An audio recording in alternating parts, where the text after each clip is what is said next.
a nice day. The sun is out. We're happy to bring all the racing action your way. Plenty of wagering action will be coming, and we can't do it without you, the bettors and the fans watching at home. Chris Griffin joining you here at the desk in our New York studio, joined by the one and only JK, Jonathan Kinchin. Happy to see everyone here joining us on this Friday, and we've got Oaklawn, Tampa, Yonkers. I know you're excited. We got a lot going on. Look, if there's a four-legged animal going in a circle or a semicircle, and I can bet on it, I'm good. We got the Silk Stakes coming up a little bit later on this afternoon, and talked about Luis Saez as he's going to have the mount on the morning line favorite. A pretty big scratch in there as well that we're going to talk about a little bit later on today. But with all the racing that we've got going on, we've got the Silk Stakes, like I said, and we're going to take a look at some of these contenders that are going to take this horse on. How short a price is the morning line favorite going to be? Yeah, I mean, I think that he'll be pretty short. Kalahari Dreams, or she, excuse me. I had it right. Pretty short, but I do think there's a lot of other horses in here that are interesting. And I think if you're looking at that pick six that's going to be happening today with that carryover, I think you're going to need a little bit more than the favorite with Luis Saez. I think the two, Divine Justice, a little bit interesting. I think there's a lot of horses in here you can get involved with. And let's go take a look at this effort. It was at Churchill Downs. It was back there in November. What do you think of this effort? What do you take from it? Yeah, I mean, I thought the horse ran well enough, right? I mean, was in between horses, didn't get the most comfortable of trips, hadn't run since September, so there's an opportunity to take a step forward off of that performance. So I think it makes a lot of sense. The problem is that I don't necessarily trust that this horse is 5-2 in this group, right? I do think the horse can absolutely win. I'm not going to be shocked. I'll be using in the pick six, but I don't think the horse has to win at a short price. 12 career starts there for the 3-year-old gelding. Taking a look at Kalahari Dreams. 6 second-place finishes, so we'll see if they can turn the tables here this afternoon. And we're going to go to Oaklawn Park right now as we've got, of course, all winter long, Megan Burgess is going to be there trackside. She's got all the great handicapping, all the great paddock reports, and how's it going down there at Hot Springs. Megan, take it away. Well, good to see both of your faces. It's been a couple of weeks, but looking to this featured race on the Saturday card in the Silks overnight, I agree with JK. I find it to be a wide open betting affair. You could make a case for every single one of the horses in this race. And while UW and Kalahari Dreams will not have their rematch, the number 2, Divine Justice, looks to be an intriguing entrant for the Greg Compton barn. They're fresh off that $200,000 purchase at the Keeneland Horses of Racing Age sale. He comes from the Brad Cox barn, which isn't necessarily an easy barn to come out of per se, but I was able to catch up with Greg this morning at the trainer's stand, and he says he's been doing great. He's a horse that really intrigued him as far as replenishing his stock at these Horses of Racing Age sale. He's a big, sturdy son of Justify, and he managed to win the duel there, win the battle late in the stretch at Keeneland in impressive fashion with that 88 buyer speed figure. I find him to be a horse with upside, certainly going to be a very tough assignment facing winners for the first time. Does have to deal with that seasoning edge on others, Chris, but I found him to be interesting. It's going to be really intriguing to see who notches a win here, as it's a wide open race. Thank you very much, Megan. Looking forward to all the great races there, and of course Tampa and Yonkers. And let's take a look at what that schedule is going to be this afternoon, as we've got a really big lineup with some great wagers that we're going to talk about too. But you take a look at what we've got. We've got a carryover in the Class 6, the Pick 6, and we've got that Pick 5, a late Pick 5 coming up there at Oaklawn. They've got the Pick 3, the Silk Stakes, of course, we talked about. Tampa, we're going to take a look at a Pick 4. And do you like any of these sequences? Anything stand out to you? Yeah, I mean, obviously, yeah, when there's a carryover in the Pick 6, I'm always interested in that. I think it's one of the ways to try to reduce takeout to a certain extent for horse players. And I love both of their new wagers, the $3 get out Pick 3, and also that late double they have is where the $5 late double. I think that the higher the minimums, I know horse players might not believe me on this, the higher the minimums, the better chance you have against some of those CAWs that are in the headlines often. And I think that because the minimums are higher, it makes it harder for the computers to cover all the combinations the way they want to, so you can find some meat on the bone there for a horse player. Yeah, I had a feeling. I was going to ask you about that if you did like those minimums, because a little bit higher minimum does give you a big chance for a big payout there. Of course, we're going to talk about Yonkers, too, a little bit later on. Paul Ververosa will join us a little bit later on the program. The Class 6, the $1 Pick 6, we talked about that, will carry over if it's not hit. That Get Out Pick 3, I've heard of the Get Out race, but this is the Get Out Pick 3, and then that late daily final double. It's the holiday season there at Oaklawn Park, and that 15% takeout, that jumps off the page, too. Absolutely. Like I said, the higher the higher minimum, while I know a lot of people love their 10-cent supers and their 50-cent tries, but it actually allows the computers to get very efficient, to cover all the combinations. When you have those $3 minimums, $5 minimums, makes it a lot harder, especially based on how big those pools would be. I love those 2 wagers. Yeah, those tickets can get really high there, taking a look at those minimums. And you can do a deposit match, that $200 bet any track, anywhere, anytime with NYRA Bets. You can sign up right now. Bonus $200. Enjoy betting on over 300 tracks around the world. Start winning today. You can join us at NYRABets.com. Still so much to go. It's break time. We're going to come on back and we're going to talk about the Pick 4. It's coming up at Tampa Bay Downs.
America's Day at the Races is brought to you in part by NYRA Bets. You can bet any track, anywhere, anytime.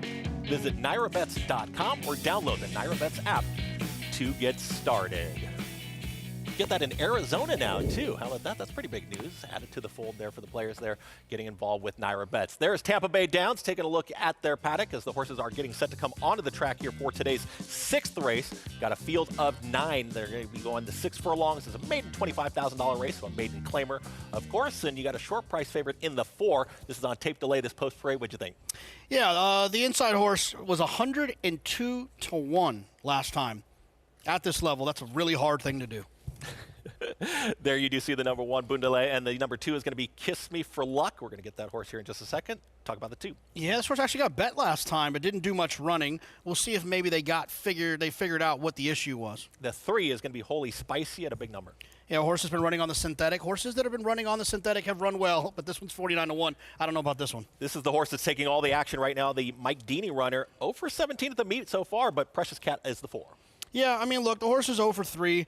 Last time was 2 to 1 and still wasn't able to win. I'm starting to question whether or not this one wants to win at a short price. Another long shot in the 5, Run Town. Yeah, 25 to 1. Didn't have a lot last time. Didn't have a lot of early speed as well. The 6 is going to be She's a Mischief Lady. Gerald Bennett having a nice start. Debuted on the turf, trying to switch over to the dirt now. The 7, first-time starter here, Baby Gun, taking some money, I guess. Yeah, I mean, I would say that definitely is taking some money. This horse could be 60 to 1, and I wouldn't argue with you. Horse does have some speed, the 8 in Critical Magic. Yeah, another one who has a little bit of early speed, maiden special weight dropping. This is the one I prefer over the 4. And a 2-year-old filly to the far outside the 9 at a huge number there, Black Fly. Yeah, another one whose connections have only win with first-time starters 6% of the time. They are on the turf there at Tampa. They have a fast main track, and they've got a good turf course. And you talk about the favorite in the number 4. I mean, at this level, the maiden 25, is it just get in front of everybody and kind of just run them off their feet, get to the front? I mean, I think that's the goal here. I mean, when it starts to with maiden claiming races, the first thing I always do is find the droppers. Who's dropping? And although if they're dropping, their form's probably a little dirty, just like the 8s, Critical Magic. Doesn't look all that great, right? I mean, it was 9th, beaten 13. There was a little bit of a second mixed in there. There was a turf try. But I've always learned the biggest drop in racing is maiden special weight to maiden claiming, and so I always start there. Find the droppers before I start finding the horses that have been hitting the board against this type of group. I just prefer the 8. You do see the horses that are in behind the starting gate right now as they're getting set to kick off this pick 4 sequence. And a race like this, is this a race that would make you nervous if you're really singling in here, taking a look at like the 4, because you feel like maybe warrants the favoritism, but anything can kind of happen at this level, no? Yeah, I'd have a hard time singling the 4. I'd be much more inclined to single the 8 just because I know the class is there. And the 8 has a couple of good races, and the 8 is drawn better. He's going to be outside of the 4 throughout this race. And historically at Tampa, you want to be drawn towards the outside, not the inside. Yeah, it does seem like Jose Ferrer might have the tactics of just get near the lead, go to the front, but that big drop, we'll see if it does pay off. They're getting ready for today's 6th race. It's our first race here on America's Day at the Races, so thank you again for joining us here on this holiday season. Some great racing all afternoon long, and the track announcer there at Tampa, it's going to be one Jason Beam. He'll have the load and the call here for race number 6. 3 to 1. She's a Mischief Lady. Those 3 still the top 3 in the wagering. Down to 8 to 1 now for the number 5 Run Town, taking a little bit of late money.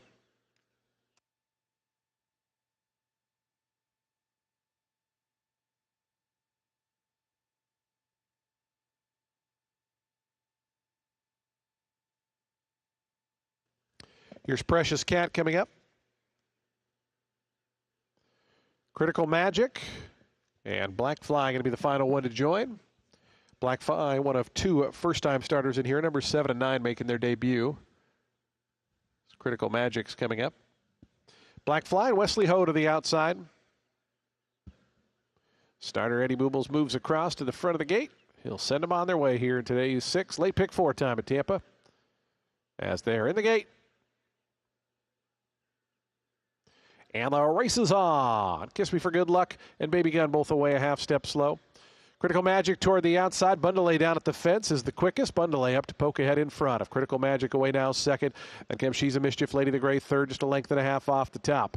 Another length then back to a host of runners. Precious Cat up from the outside. Black Fly. Holy Spicy losing a bit of ground. Being joined by Runtown in the green colors on the outside. Dropping back to the back is Kiss Me for Luck and Baby Gun after the slow beginning is the early trailer.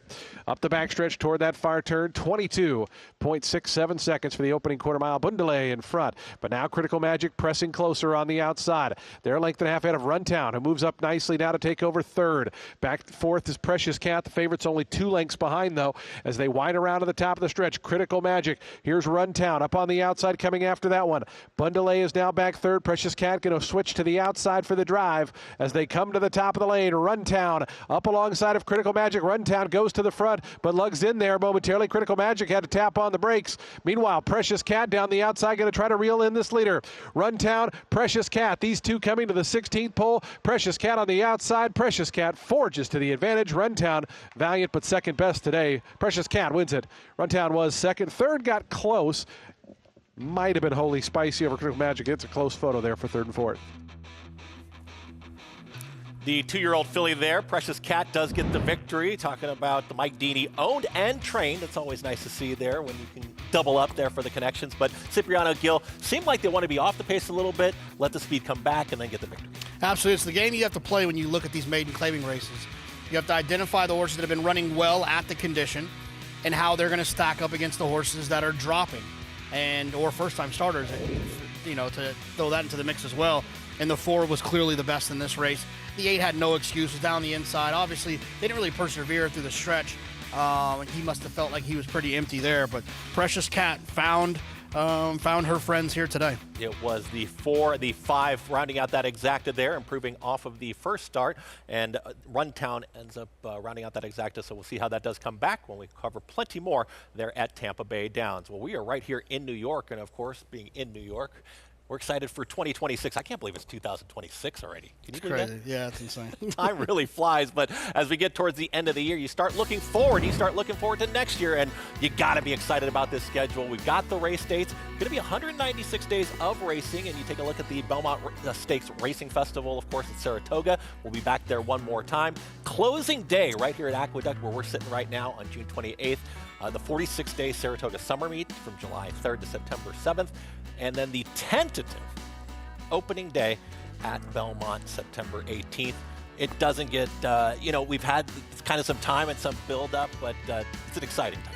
It's a lot to be excited about next year, right? I'm not excited about Aqueduct closing, Sure. but it will be a day, I believe, of celebration when that happens to close an iconic racetrack like this.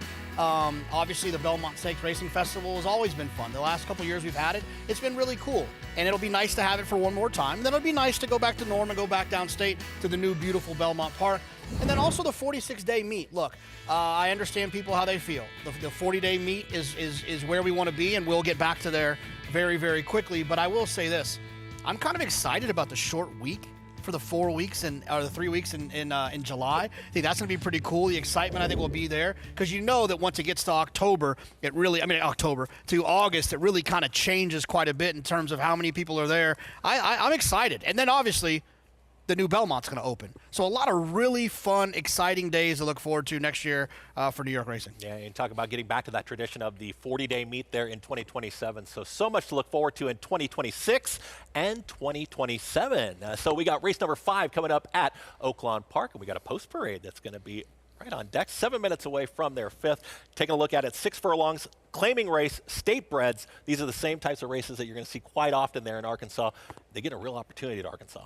They do. I mean, it's we say it pays to be a New York bred. Well, at Oaklawn, it pays to be an Arkansas bred. There's the 2 Macho Ronnie. Yeah, has a little bit of speed, a couple races back, probably a little overmatched. The 3 is going to be Party in the Streets, 5-year-old gelding. Yeah, another one that just has been knocking on the door at this low level and hasn't been able to get it done. And the number 4 will be next, and that's Classy Socks, Walter De La Cruz. Yeah, it's got a lot of turf sprinkled in there. When they start going turf to dirt, I wonder how good they are on either surface. Horse has not been seen since September 16th, and that was back on the turf. Only a Dream, taking action at 4-1. It's a very sneaky one in the pick 6. I wanted to toss, but I'm a little bit worried might be classy enough to overcome the surface. Big price here on the 6, that's Statler. Yeah, deserves to be a big price in my opinion. The 7 is actually taking a bunch of action right now. 21 morning line down to 6-1 Hoppin' John. Yeah, this is a little concerning. This horse makes no sense to me on paper. It's coming up here at 6-1. That's telling me something. Ingrid Mason trains the 8, Aloe Henry. I start to like horses at this point, from the 8 out. I thought this one made sense on the trainer change, going back to Ingrid Mason. Ricardo Santana Jr., he's moved to Arkansas, moved his tack at the 9. Yeah, Chupapi Muñeño. It's one of my favorite memes on the internet. The Cool and Cloudy is the 10. Yeah, this one, the big question is the layoff. This horse fires off the layoff. It'll be tough. And Johan Rosado is going to be on the 11, Stompin' Hot Rod. Yeah, just a little bit too slow for me. And to the outside, that's going to be the 12 in Blessed Vision. I've seen crazier situations. I think this horse is a little bit interesting, drawn towards the outside. Has some figures that put this one in the mix. That last race kind of dirties things up, comes in here fresh. And that does kick off the Class 6, the pick 6, of course, that they have at Oaklawn Park. And taking a look at that sequence and taking a look at some horses that really stand out, what did you feel like really stood out in the sequence? Yeah, I mean, I think there's a lot of, there's a couple of spots I think you could kind of get narrow. And there's some spots like this first leg I think you probably want to spread a little bit. I think in race 6, the 3 uncashed feels like a type you could lean on. I'm a big believer, or at least I'm confident when it comes to like starter allowance types, where they qualify under a certain condition. They have a big figure edge, big class edge for the condition. I thought uncashed could be tough in there. And then in race 7, the Devil's Fork. I'm actually against Devil's Fork, so it's part of my notes. I actually think that a horse like this who wants to come from way out of it is going to be a little bit overbet. And that's a little bit of a concern for me with the 11 Devil's Fork in race 7. And then race 8, Amalfi Drive. I did get married on the Amalfi Coast. That's nothing to do with this. But this is a horse that hasn't run since last year, and one that the figures don't look great, but those are 2-year-old figures. This horse has grown up. There's a maturity that comes along with it. You got to kind of have an imagination on how fast Amalfi Drive could run. I think Amalfi Drive is one you want to take a look at in race 8. And there are Jonathan's key horses. Taking a look at some of the notes, and I think it's important to point out too, those key horses. It doesn't always mean that's going to be the horse you want to select. It's kind of a knock against the horse. I'm keying that this horse is not going to be up to that short price that they might be on the board. Yeah, I mean, I think when you're playing a pick 6 sequence like this, unless you have an unlimited budget, but even if you have an unlimited budget, you can overbet a pool. I do think that you want to try to identify favorites to play against and favorites to lean on. Megan Burgess, she's got plenty of notes on this race as well, and the sequence to Class 6. Let's go to Megan for more.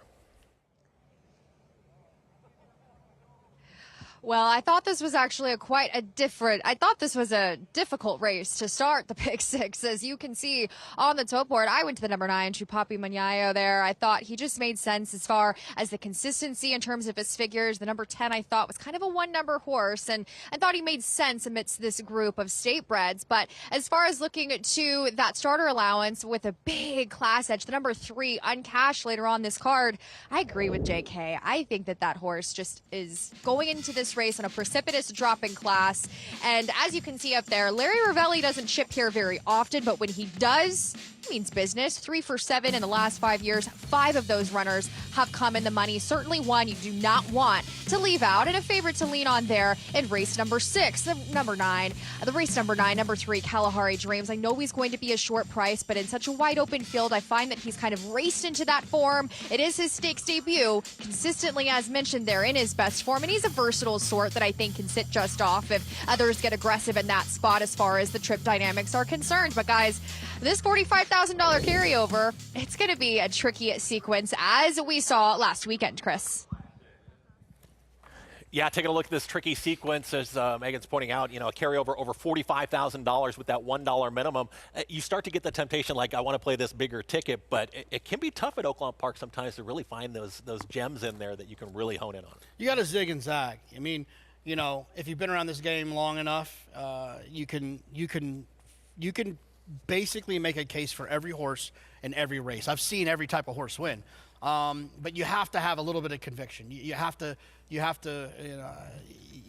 make some decisions. You have to leave some horses out that make you a little nervous. You got to single some horses you don't quite trust. You have to try to pare it down a little bit. I would also encourage people to take a look at making multiple tickets. Don't feel like you have to make one ticket. We don't have time to go into the whole diatribe about ABC tickets and all that kind of stuff. But I do think that in a situation like this, for example, this is just a complete example. I'm not saying I would ever single the 9 here, but if you like the 9 a lot here, but you want to use other horses, then use your other horses in this leg, play your ticket, then come back singling the 9 and mix in some other horses maybe a little bit. Use multiple tickets is the best way I would tell people to approach sequences like this. Bettors out there putting those tickets together right now, so let's go trackside for some more observation. Taking a look at the horses on track. Megan. Well, as I mentioned earlier, this is a pretty wide open group here to kick off the sequence. We'll start with the number 5, Only a Dream there for the Jamie Gonzalez barn. And you have to make the decision. Do you find that this horse is going to have that same kind of effort going from the turf to the dirt here? And I find that he does look like one that I think will handle this track. It's always tough. This track can be kind of heavy, taxing for those turf horses that skip over the grass to kind of come here and have to manage this dirt course. But he's got a solid turf hoof on him. But just looking at his physical, I think that he should be able to manage himself up there at 5-1 with form that makes sense in this group. But the number 9, Chupapi Manyayo, is one that certainly made me a little nervous in the paddock. He nearly flipped. He was on his toes, but he was tacked on the walk. That's a quirk of his, as he doesn't necessarily like to get the tack put on, but he looked great physically. He's so consistent, as I mentioned. I landed on him here. The number 9, Chupapi Manyayo, to kick off this sequence, Chris. There is Megan Burt's top pick, the 9. JK, who do you got in here? I picked the 10. I mean, I wanted to pick the 9 just so I could just keep saying Chupapi Muñeño, but somebody tweet me if you know what I'm talking about with this, or not what I'm talking about, what this name means. It's just it's a funny. I feel like there might be an age range that's going to be sending you that. When you start scrolling, stuff just shows up. Yeah. So anyways. No, I get it. I'm going to be a little spready here. The 10 will be my top choice. I would want a handful of horses if I was playing it the way that I wanted to play it. 5, 8, 9, 10, 12. 5, 8, 9, 10, 12 is how I would get started here. Good luck if you're getting involved. There you go, getting ready for the load here and the start of the Class 6, a carryover over $45,000 coming into the afternoon. Good luck if you're out there playing and following along. Hope you are. It's that $1 minimum, and it's going to be a great day of racing still there at Oaklawn Park. We're going to throw it up to the call. $10,000 claimers, and the 9 is, one more time, the name? Chupapi Muñeño. There you go. Matt Dinnerman with the call. Statler. And then to the outside post, Blessed Vision. Here's Statler. Blessed Vision rounds out the field.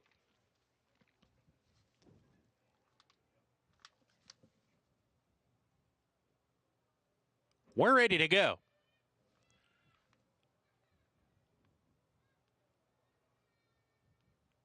And Laroff.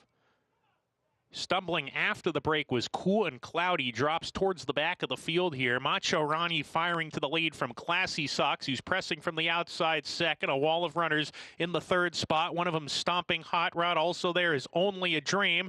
And Aloe Enery's between that pair. Party in the Streets off that trio. About 4 from the top with a half mile to go. Blessed Vision out of harm's way on the outside. Another 4 back to Cool and Cloudy with Statler. And there's 6 clear of Chupapi Muñeño at the tail with Hoppin' John as they go into the 4-turn run. Macho Ronnie is the pacemaker, a neck in front of Classy Sox, still on a hold, going well outside of him. 2 back to Stomping Hot Rod, creeping in from the 3rd spot. Only a Dream down on the inside. Blessed Vision is asked to go and is moving 4 wide coming off the turn, gathering good momentum. Blessed Vision at the top of the stretch. Macho Ronnie begins to give way. Classy Sox has a head in front. Blessed Vision continues to charge on the outside, and Blessed Vision goes to the lead. Chupapi Muñeño from the back of the field is let loose by Ricardo Santana on the outside. Needs to catch Blessed Vision. Blessed Vision almost home. Chupapi Muñeño surging. Blessed Vision held him off. Blessed Vision over Chupapi Muñeño, then stomping Hot Rod and Classy Sox.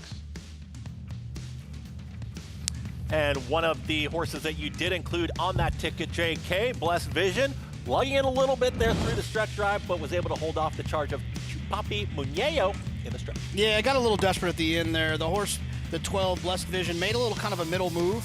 It's not a move you love to see, right? If you like a horse, you don't want to move in 4 wide at the 3/8 pole on the dirt, going wide, losing ground 4 wide. But he was able to overcome it, and Chupapi was running at him while he was lugging in. You're right, but it wasn't enough for Chupapi to get there. Nice start if you were involved with this one, 9-1. The pick 6 carryover. Not a bad way to get it started. Yeah, one of the horses that, it was a wide open race, so you probably can imagine there were quite a few tickets that had a lot of horses, a lot of coverage here in this first leg, but the 12 is certainly a good scenario. And this is one of those situations where you take a look at this horse's last race, $20,000 claimer at Remington Park last time. You're going to see this a lot, especially early on in the meet. They're coming from everywhere, different racetracks to meet in Arkansas, so how do you evaluate that class, I guess? Well, I mean, it's the hardest thing about Oaklawn is that they're going to come from everywhere.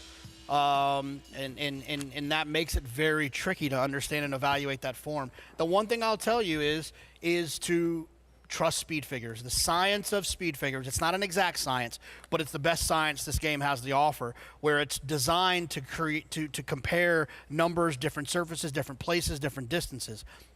Now, if you want to take it to the next level, find 2 figures that you like, 2 speed figures that you like. For me, Timeform US and Buyer are 2 that I think that I like to use to be able to find out if Timeform has it fast and Buyer has it fast, it's probably fast.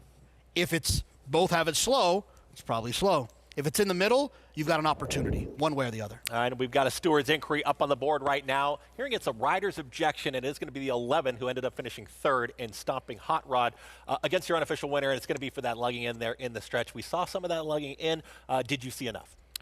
I'm watching it now, the same thing that you guys at home are watching. And to me at this point, it looks like the 11 was in a tight place, but there was never anything over drastic. One of the things that always helps with these, especially with the tire tracks like this, look at the tracks on the ground, on the dirt. And it can sometimes help you realize how far someone actually came over or didn't come. And if you focus on the 12 here, he certainly drifts over a couple of paths, but never is it too dramatic. And something the stewards are going to take a look at is also the 11 ends up finishing third. If the 11 ends up finishing fourth behind the 4, maybe you start to look at it a little bit closer and you cost. But was the 11 ever going to get by the 9 or the 12? Yeah, obviously the order of finish matters. And let's take a look at this this wonderful drone shot to see if this can help us out a little bit. I will say this, though, at least before we get to it, I thought the 12 finally came over too much once they were already clear. So when he finally does come all the way over right here, he's clear to me in this situation. He's allowed to go there. Look, there's 1,000-pound animals with 100-pound humans on their backs. There's going to be a couple of bumps here and there. There's going to be some, look at all these horses in this picture. There's going to be some touches. I don't see anything drastic enough that it should be a change. But And these shots are good. You're getting different angles, and we're getting, with technology, you can see all the different ways that these races are run, and you start looking at the path that we're talking about. The 12, as you said, he's lugging in on his own. The 11 is scrubbing along, but is it just a matter the 12 got to that spot before he did? There's one time right there, we just missed it, where I started talking a little bit late, where the 12 went right-handed, and he does come in a little bit for a bump. I don't think that bump cost the 11 a place. Right here. Ooh, I don't know. I just don't think it's enough. I just don't think it's enough. From where I'm sitting, red cap there, taking a look at the 11, just didn't seem like he really had to stop riding too much, Yohan Rosado. He's going to claim foul, maybe a little bit of steadying there. And the 12 is definitely lugging in, but is that enough to take the horse down? That's going to be a big question. And the 9 would be the benefactor. The other part about it is, I wish Richie was here, our own Richie Migliori, our resident jockey, to talk about this. To me, though, if the 11 didn't have the horse to hold that position, correct, which was more of the reason why he got shuffled out of there. Because if the 11 has horse, he stays in there and there's no problem. But, I don't know if that's the way they adjudicate it there. They're looking at it. I mean, when they start watching it 6, 7, 8 times, it means it's not a slam dunk to them. So they're working their way through it. Yeah, they just say, from our producers, they said jockey's objection, a rider's claim a foul in here. So interesting to note that there wasn't a steward's inquiry, it's a rider's claim a foul. And the 11 finishes third. And so whether they take that into account, we'll see how that does go. But Yohan Rosado did lodge the objection against the unofficial winner, the number 12. It went 12, 9, 11, 4. And to be clear, the difference between an objection and an inquiry, let's talk football, right? Inquiry would be the ref throws a flag. Yes. Objection would be the receiver runs over and says, no, that's pass interference. We got to look at this. And then the coach throws a challenge flag. Exactly. Yeah, so it's like the trainer in this situation is like, or maybe the jock, they're saying, you want to throw the flag? You want to throw the flag? Should we throw the flag? I don't know. We'll see. No change, huh? No change. 12, 9, 11, 4. 40-1 there on the 11, but does not get better placing, so the DQ will not happen. The result stands 12, 9, 11, 4, and 9-1 on your winner to kick off that first leg of the Classic. So look at that. We've already got an inquiry, some excitement. We've got some standard bro racing as well. We're going to head over to Yonkers and talk about their star trotters as they face off today on America's Day at the Races.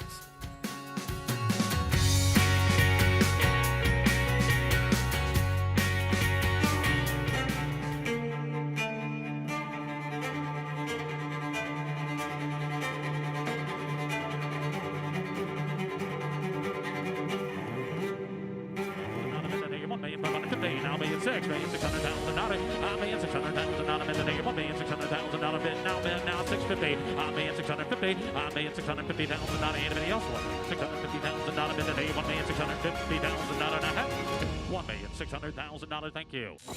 You bet with NYRA bets. Bet any track, anywhere, anytime. Download the NYRA Bets app to play today and get a $200 deposit bonus. Watch live horse racing, get expert picks, boost your bankroll with weekly promotions, and hone your handicapping skills with exclusive tips and tutorials. Download the NYRA Bets app now. Sign up now to claim your $200 deposit match bonus. You bet with NYRA Bets. Say hi to our new stallion, Highland Falls. From his winning debut to that spectacular Jockey Club Gold Cup. It is Highland Falls. He wins another one, this time the Jockey Club Gold Cup. Even his buyer was high. The race his sire made his own by a widening 4 lengths. A host of Grade 1 winners far behind. High and goodbye. Running a 107 when second in an All-Star Whitney. The rise and rise of Highland Falls. High class, on the track and on the page. This is his dam, winning the Acorn and then the Distaff. Aim high, breed to a well-bred son of Curlin. Highland Falls, new to Darley. This holiday season, give the gift of racing with NYRA Bets gift cards. Share your passion with friends and family or instantly fund your own account. Choose the amount and redeem online. Find gift cards under the promotions tab at NYRABets.com. Welcome back to America's Day at the Races, covering Oaklawn Park and many other tracks this afternoon. And today's races are brought to you in part by Claiborne Farm. 100 years of doing the usual, unusually well. Just saw the number 12 there in Blessed Vision. Jane Elliott aboard, survives the rider's objection, gets to the winner's circle, and will kick off the Class 6, as they call it there at Oaklawn Park, at 9-1. You take a look at the replay one more time, and we got a lot of different shots and different angles. But what do you think of the effort of the 12 overall here in this race? Yeah, I mean, I thought with that middle move around the turn, I thought the horse ran pretty well. You know, had that dirty last race, and that's what Oaklawn gives you. It gives you those situations for great opportunities because there's so many unknowns. Horses coming from everywhere, trying to compare them, figure out where they are. And a lot of times what you see, too, is you see horses off of layoffs. You have an Arkansas bred, and you got a horse who's got 20 lifetime races in him. You don't want to waste those races in Oklahoma, right? You want to save those horses for these big purses that you have opportunities to run for at Oaklawn. Yeah, no question that pointing to this meet here, the holiday season meet at Oaklawn Park, a $20 winner to kick things off in that Class 6. Hope you had it. JK giving you that horse on your ticket as the sequence will continue on, and you see 12, 9, 11, and a nice payout there in a pick 5 as well.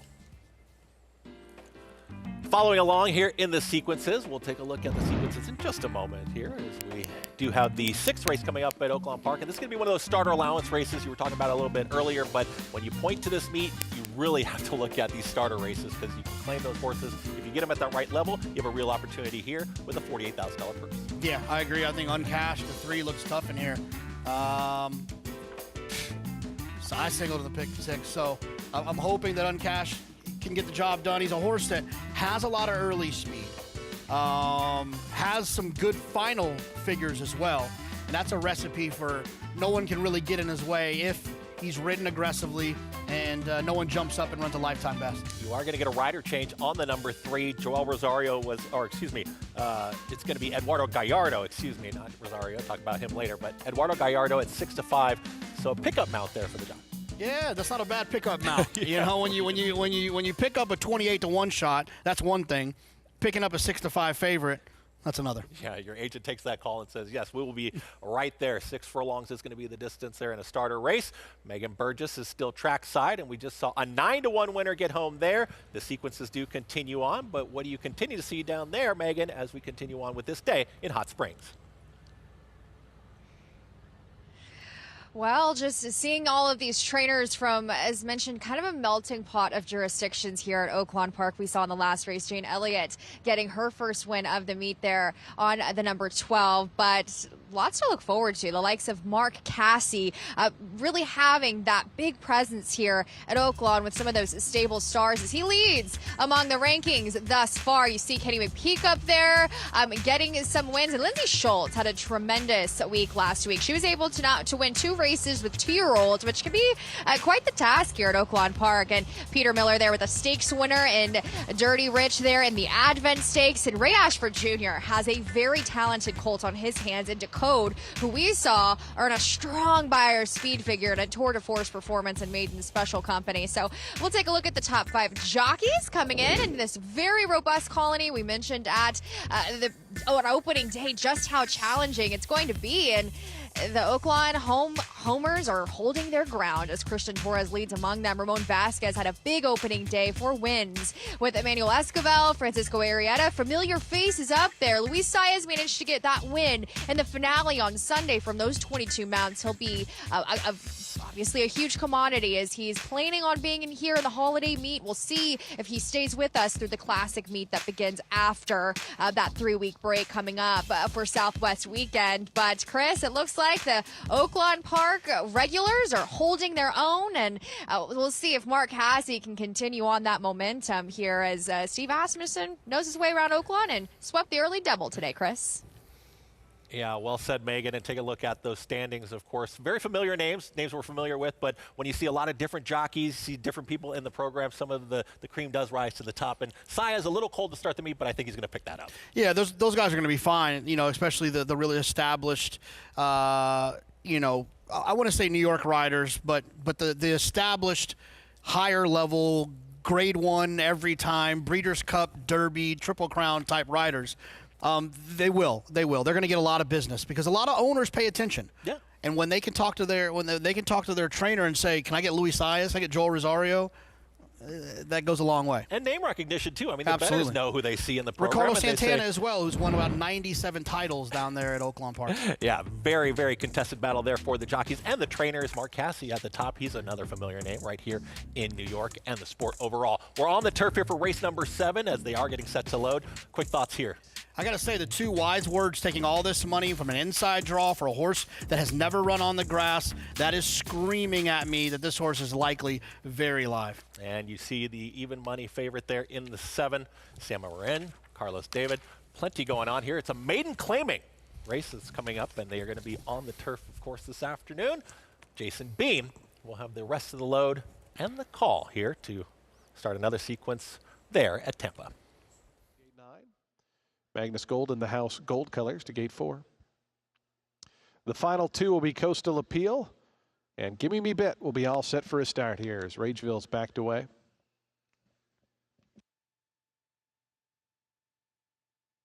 Rageville. And Gimme Me Bit going to be the final one to join. Cesar Gonzalez. Gimme Me Bit to the outside gate. Coming up. And in. They're in the gate. And the race is on. Bit of a slow start for Reagan's Renegade. Magic Mikey flashing good early speed between horses. Coastal Appeal. Julio Cesare is right up there. So those 3 the quickest as they come by us the first time. It's going to be Magic Mikey just narrowly in front of Coastal Appeal. Julio Cesare going to sit back in 3rd. Reagan's Renegade now up to the 4th spot. Moving up between runners. Money Magic putting a nose into 5th. On the far outside there is Rageville, got cornering about 4 deep. Down along the fence comes Mickey Jack, who's in behind horses. Wise Words to that one's outside. Gimme Me Bit is second last, and Magnus Gold is the early trailer. As up front, Magic Mikey tries to slow him down. 22.99 seconds, so an honest tempo out there as they work on to the back stretch. Magic Mikey head on the chest, in front 3/4 of a length. Coastal Appeal on the outside. Julio Cesare tracking now down toward the fence is 3rd and only a length and 3/4 behind. It's another length and a half. Back to Money Magic, who races in 4th in the pink colors. After that comes Reagan's Renegade. Wise Words in between horses still to the outside Rageville. Mickey Jack and Gimme Me Bit are 2nd and 3rd last. And the early trailer still is Magnus Gold. 48.39 seconds. So Magic Mikey able to slow him up down the backstretch with 3/8 of a mile left to go. Magic Mikey. Julio Cesare now taking aim at that long-time leader. Draws within 3/4 a length, but is under a drive. And Magic Mikey still sitting chilly. There's Charlie Marquez to the top of the stretch. Magic Mikey. Julio Cesare just a half length back. They've gone 4 clear of Wise Words, who's up to 3rd. It's a length and a half more. Then back to Magnus Gold, who's made up some ground. Final furlong left to go. Magic Mikey. Marquez says go. Company, though. Julio Cesare still that 3/4 length back, though. Magic Mikey at the 16th pole. Julio Cesare on the outside. Magic Mikey. Julio Cesare trying to level up. Here they drive to the wire. Photo finish. Ended up very close there between Magic Mikey and on the outside Julio Cesare. Ways back to Wise Words and Magnus Gold. That was the 3 and the 7 there, duking it out in the lane, and really a stretch-long battle, and it was just Julio Cesar trying to get to the number 3 in Magic Mikey. Did Julio Cesar, the favorite, get there? I don't think so. They don't have a pole. I think they just have a mirror. We'll see it a little bit better here. I don't think... I got to tell you, I'm pretty good at this game. I have no idea. I don't think so. Yeah, it's definitely a bob either way. You see the 3 down there on the inside. It looked like the 7 had every shot to run by and just kind of hung a little bit there in the lane. Yeah. I was trying to cheat on our other screen, but I missed it. I know who got 3rd, so not quite sure. Yeah, turf race like that at the maiden $16,000 level. So that's where you get a little nervous, though, taking a short price favorite like that when you get 2 to 5, 3 to 5. If the 7 didn't get up, and the camera showing the number 3 in Magic Mikey, horse that hadn't been seen since August in Delaware and came back.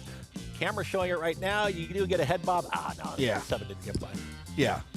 I will tell you, that's kind of a funny one for me upstairs, because when I call in live, when I'm announcing, and then I hear everybody at the desk, they're like, oh, it's slow motion. Oh, it was obvious. It was obvious the 3 got there in time, but it is tough sometimes there live. It looked like 3-7. We will have that result for you from Tampa as we had some turf action.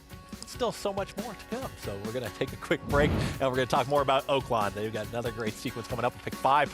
It's all coming up when we are right back here on FS2 on this Friday afternoon. America's Day at the Races.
Welcome back to America's Day at the Races. It's brought to you by America's Best Racing.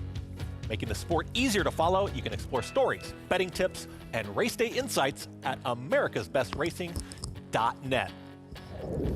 Headed out to Hot Springs, Arkansas one more time, as we are all afternoon long here on this Friday. We've got the 6th race coming up. It is going to kick off their Pick 5 sequence in Hot Springs, and we've got some familiar faces, and we're going to start this post parade with a horse that did run here on the New York circuit, the Gray. That's Cold as Hell. Cold as hell. Yeah, look, this horse had some big numbers for previous trainers. Unfortunately, did not run very well last time, first time for Dan Ward. Another one for Dan Ward here, the 2 in CPG. Yeah, another one who's got some back races, but if the big horse shows up, all the rest of them are in trouble. 4 to 5, there's Eduardo Gallardo, pickup mount, the 3 uncashed. This is the big horse. I just think he's better than these horses. He's got big pace figures. He should be able to go wire to wire. The 4, Manny Esquivel, will be at 13 to 1. Yeah, off the trainer change. Tried the turf last time from Jose D'Angelo. That didn't work out. I'm not optimistic. Big long shot here, King Cab, 23 to 1. Yeah, another one who's got some numbers that are just kind of floating around there. His best races have been when he finds himself forward. That doesn't help him with uncashed in here. Scratch of the 6, and we missed the 7 there in Unlimited Potential, but the 8 is going to be Lunar Module. Yeah, Lunar Module was the only other one in here that I could even kind of make a case for our friends in New York and Flying P Stable. Luis Saez on the 9, Ludwig. Yeah, another one that just seems a little bit too slow. An ambitious placing for Norm Cassie. Scratch of the 10 here. The number 3 in uncashed is going to be that even money favorite. If you're alive in the Class 6, do you come right back and fire back in the pick 5? Look, I've always been a believer in is it the pick 6 with the pick 5 right behind it is a great way to kind of hedge and not so much jump off the ship hedge, but you know, maybe there was a couple of horses you left off because it got a little expensive. You could play the pick 5 back with the exact same run, adding in those other horses to get that additional coverage now that you've picked up that first leg. Another tough sequence coming up. Megan Burgess trackside there at Oaklawn Park with plenty more here for race 6. Well, I'm in lockstep when it comes to the number 3 with JK and uncashed for the Larry Ravelli barn, and it all matches together with him physically as far as him looking best in this group as he came from the Larry Ravelli Fairgrounds base from Hawthorne. So he's shipped well, he's traveled well, he's looking good, he's carrying his weight and his flesh very nicely there. And if he gets out of the gate and gets to the lead, he's faster than these. If he's able to break and go forward, I think he's going to be very difficult to manage. He looms large in this spot. And you know, he's faced some solid groups in the past, so certainly to me just looks best and is best of this group. But the number 7, Unlimited Potential for the Cantor Mossy barn. Familiar with him over the summer in New York and found that he looked fantastic today. Comes off that Claiming Crown try on November the 15th, and that was a tough group. Obviously, those kinds of races, big purses attract those large fields, and you know, I give him credit for running 30, managed to put together some consistent buyer speed figures, and thought that on the cutback, where he won, by the way, the last time he was ran at this distance, that's where that big 91 buyer speed figure, though, I found him to be, to me, the horse I would want to challenge up there at 6 to 1. You're near even money favorite here in the number 3, but I liked the looks of the number 9 Ludwig for the Norm Cassie barn. It's always encouraging when you're managing to get Luis Saez on your 9 to 1 shot, and found he's been up against it. He's going to have to get much faster in terms to meet some of these others as far as their class at this level, but he's been running consistently well. I find he can be, he's got speed from the outside. We'll see if he gets entangled and can kind of find that trip, because I did find there to be a good amount of speed in this group, but Chris, I couldn't look past your favorite. And the number 3, uncashed. Thank you very much, Megan. Yeah, taking a look at uncashed, 11-time winner. So when these horses, especially as they do get older, a 5-year-old now, some of them are just win machines. And yes, it was at Hawthorne and some of the different tracks, so you talk about the competition, but that might come into play here because you do have some of these horses that are coming in from Churchill Downs, coming in from different circuits. But is the 3 just too fast? This is where you really focus on those speed figures. Absolutely, I think so, and I think that you also want to focus on the conditions, right? I mean, I always tell people, especially these types, a lot of them are all the same, but when you have starter allowances, you have to read the conditions and understand how this horse fits. Right, it's for 3-year-olds and up who have not started for a claiming price of who have started for a claiming price of $25,000 or less in 2003 to 2025. So in order to run here, you had to have run for a tag since 2023. Yeah, when you look at uncashed, he's been running really good races as of late, and it's been since April since he ran for a tag. So he's not the same horse as he was that day, and he's shown that. Where a lot of these other horses, I don't think that they have the edge that he does. That's one of the sneaky things about these starter allowance races. You have to read the conditions and understand how the horse qualified on the day. Yeah, you talk about some of the sports comparisons to some of the newer folks that are just watching or new players that are getting involved. These trainers and these connections, it's forward thinking. They're game planning for this meet specifically. It's not like they just make a decision and say, okay, let's jump in the starter race. These horses fit that condition. They may look back a month, 2 months, and they're plotting to get here to the holiday season and this entire meet because the purses are higher and they have a big opportunity. And now you end up at 4 to 5 here on a horse like Uncashed for Larry Ravelli, who seems to have a lot of good, fast speed horses on the front end. He does. Larry Ravelli, I feel like every time he wins, he's wire to wire. Yeah. Nobles or No Balls, whatever his name was. He another one that was a forward, fast horse. The one thing I'll say about this horse is that the other thing I like quite a bit that gives you a little bit of comfort. When I have the best horse, when I think I have the best horse in a race, I much prefer that horse be one that's forward, where they can make their own trip. And with a horse like this, his pace figures in his last 2, 3, 4 starts are faster than anything else in here. So he's not going to be put to a point where he's too uncomfortable no matter how fast they go. So there's a lot of different avenues for this horse to win. When you have a horse who's a short price and wants to come from out of it, you can't get stopped. You got to worry about traffic. You got to worry about the pace in front of you. You got to worry about, did you go wide? Did you get stuck in behind horses? There's a lot that can go wrong with closers. I love a 3 to 5 shot who projects to go wire to wire, because then it really just comes down to, does Uncashed show up? And if he does, he makes the lead. I think he wins. Will the horse be alone on the lead? We saw the speed come back in the 5th race to kick off the Class 6, to kick off this pick 5. The 3 looks fastest, but the 1, if you're going to go back, a little time off, that horse has some speed in Cold as Hell. Maybe Ludwig can be a little bit forwardly placed. I mean, do you see much pace pressure to where the 3 could be vulnerable? The thing about it is the 1, the 5, they both have speed, right? But, and even the 9. But I would think that the trainers and the riders would agree that if they're in front of the 3 early, they're going too fast. Yeah.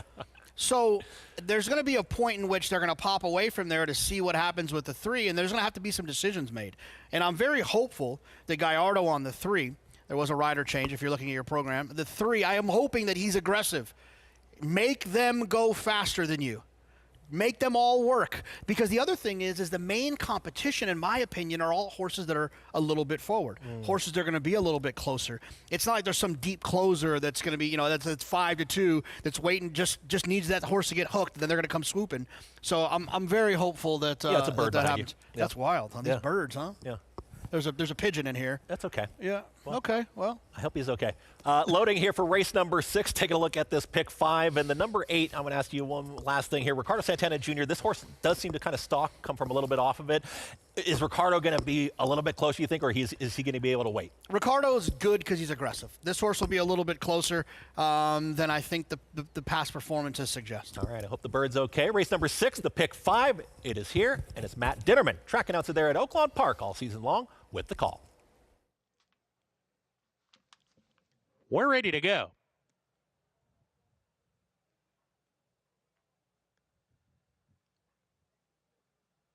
And we're off. Uncashed gets the first call, was away alertly and per usual, strides in front. King Cab going to try to match him here. Uncashed, a neck in front of King Cab, who turns up the pressure early. Ludwig right behind them in the 3rd position. Cold as Hell to Gray is level 3rd now. Gap of 2 to Lunar Module, who's between horses and shaken up a bit. Unlimited Potential joining him. CPG was inside of horses momentarily, has been shuffled back to the 2nd last spot, and Chiringo is at the back of the pack as they go into the 4th turn. Uncashed moving right along, still a narrow lead here. King Cab to the outside. 2 back to Ludwig, is sent along from the 3rd position. He's 2 clear of Cold as Hell. Lunar Module being asked to pick up the pace. Unlimited Potential 3 deep, getting a little bit closer as they hit the quarter pole. King Cab is giving way. Uncashed is clear on the lead and opens up 2. Ludwig 2nd. Unlimited Potential starting to weaken a little bit after a move on the turn, and Lunar Module into 3rd with 1 furlong to go. Uncashed is getting tired now after setting that fast pace. Ludwig trying to catch him. Outside is Lunar Module, surging late. Uncashed with about 100 yards to go is in front, drifting out a little bit, but he's going to win it. Uncashed gets it. 2nd home Lunar Module, then Ludwig, and Unlimited Potential, who is 4th. Tally a 12th career victory there for the number 3 Uncashed. Just holds off the charge there from the 9 in Ludwig, but the late running also Lunar Module almost got there, but ran out of real estate. Look, when you have the weapon of speed, there was a moment in which a less confident rider would have taken back. Having that other horse kind of lap to your outside, and it starts to get a little uncomfortable. Oh, are we going too fast? Oh, should I take back and go around? You're already committed at that point. You just got to stay in there, open up, take advantage of that weapon that is the speed. And typically what happens is if you're going too fast, the horses behind you are likely also going too fast, and it will dull their late kick even if they're closers. The 8 ran an outstanding race, just wasn't able to quite get there. 6 more jumps, the 8's the winner, but it so happens to be the finish line was right there, and that's what happens. Yeah, they went pretty quick up front, 21-44, so they were moving, and you saw the number 9 trying to make that first move from third position, and Luis Saez was really getting after the horse because, like you said, they were kind of running away from him on the front end, and they just couldn't get there, ran out of steam late. The 8 ran out of real estate, and the 3 does hang on there for Eduardo Gallardo on the pickup mount. I actually heard a future senator tell me, my friend Dale Romans, who's running for Senate, he told me that. It was the first time I ever heard someone say it. He was talking about Shackelford. He didn't tell me. It was before I knew him. He told everyone. When Shackelford's running style, if you're going fast, they're going fast too behind you. That's great. Got to listen to those great trainers and maybe future senator. Look at you. Shout out. America's Day at the Races coming on back here on this Friday. Plenty more uncashed. Help you cash right there.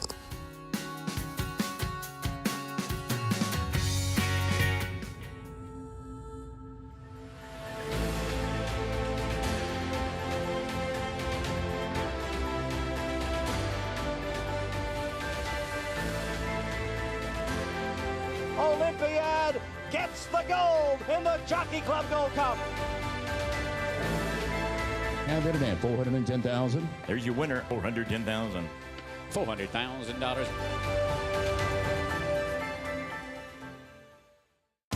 It's America's original sport, and no one covers it better than americasbestracing.net.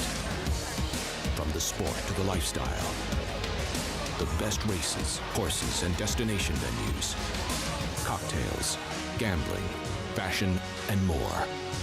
americasbestracing.net is a sport for you.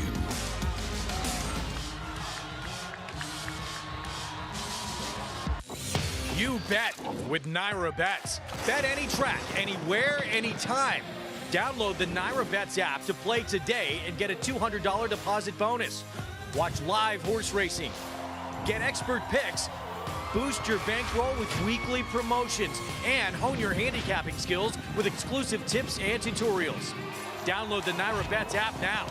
Sign up now to claim your $200 deposit match bonus. You bet with NYRA Bets.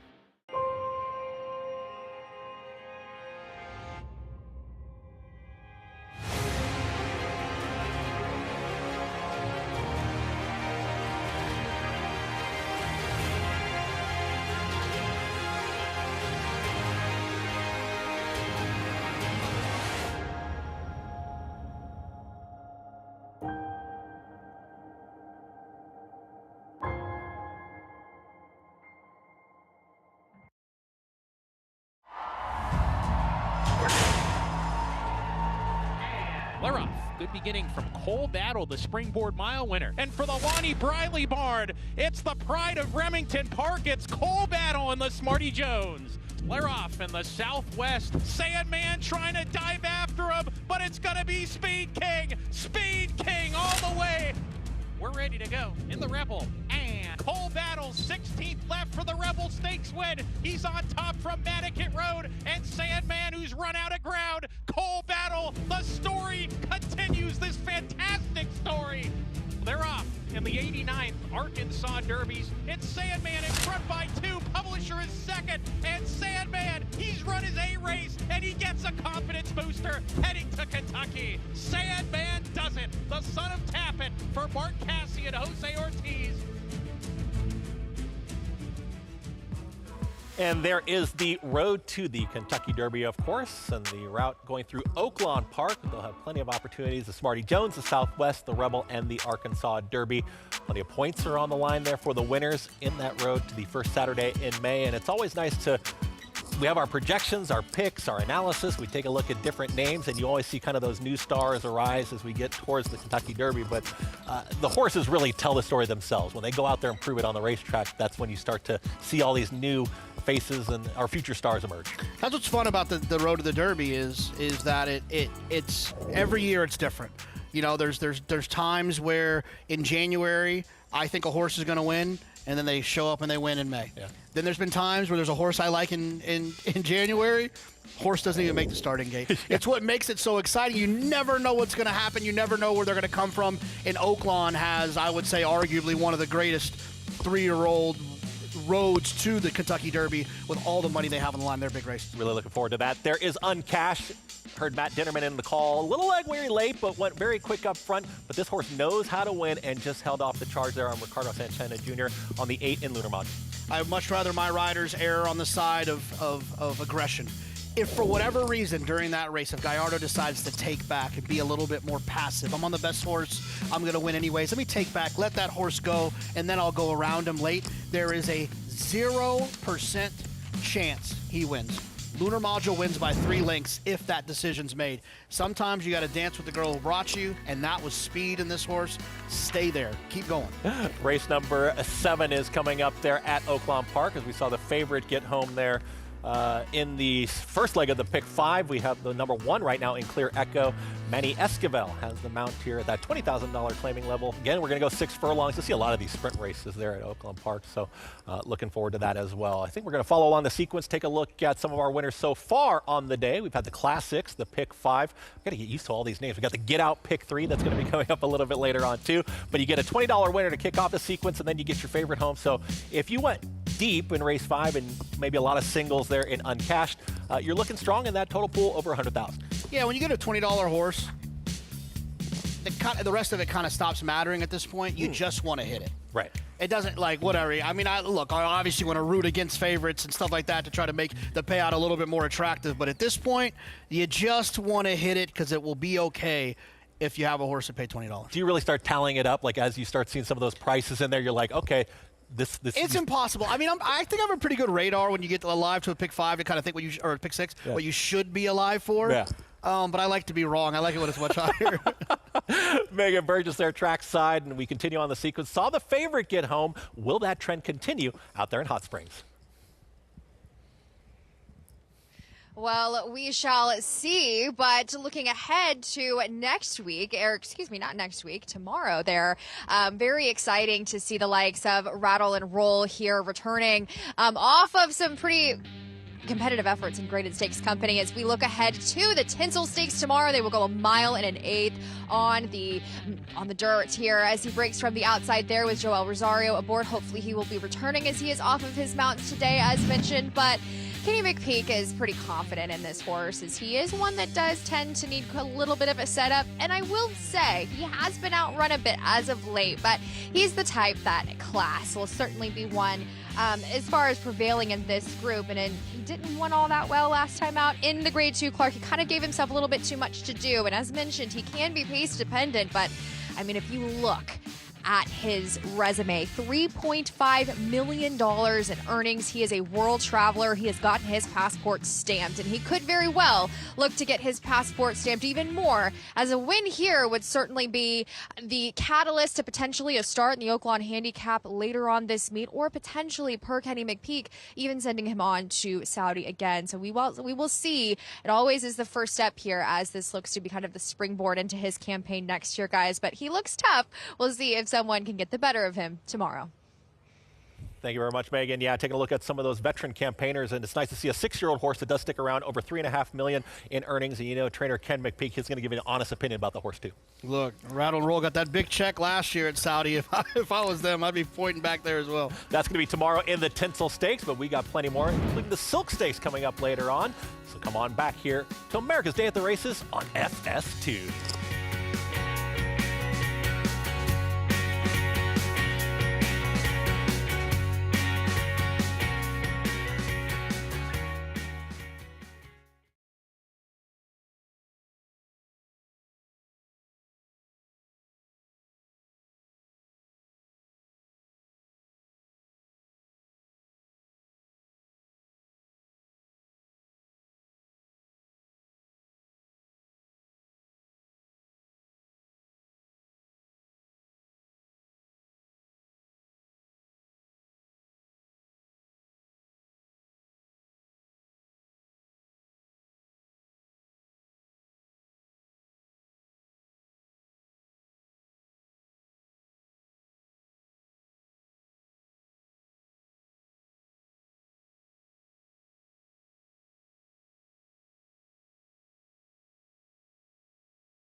Welcome back to America's Day at the Races, getting set for Tampa's 8th race. As you see, horses are set to get in behind the gate.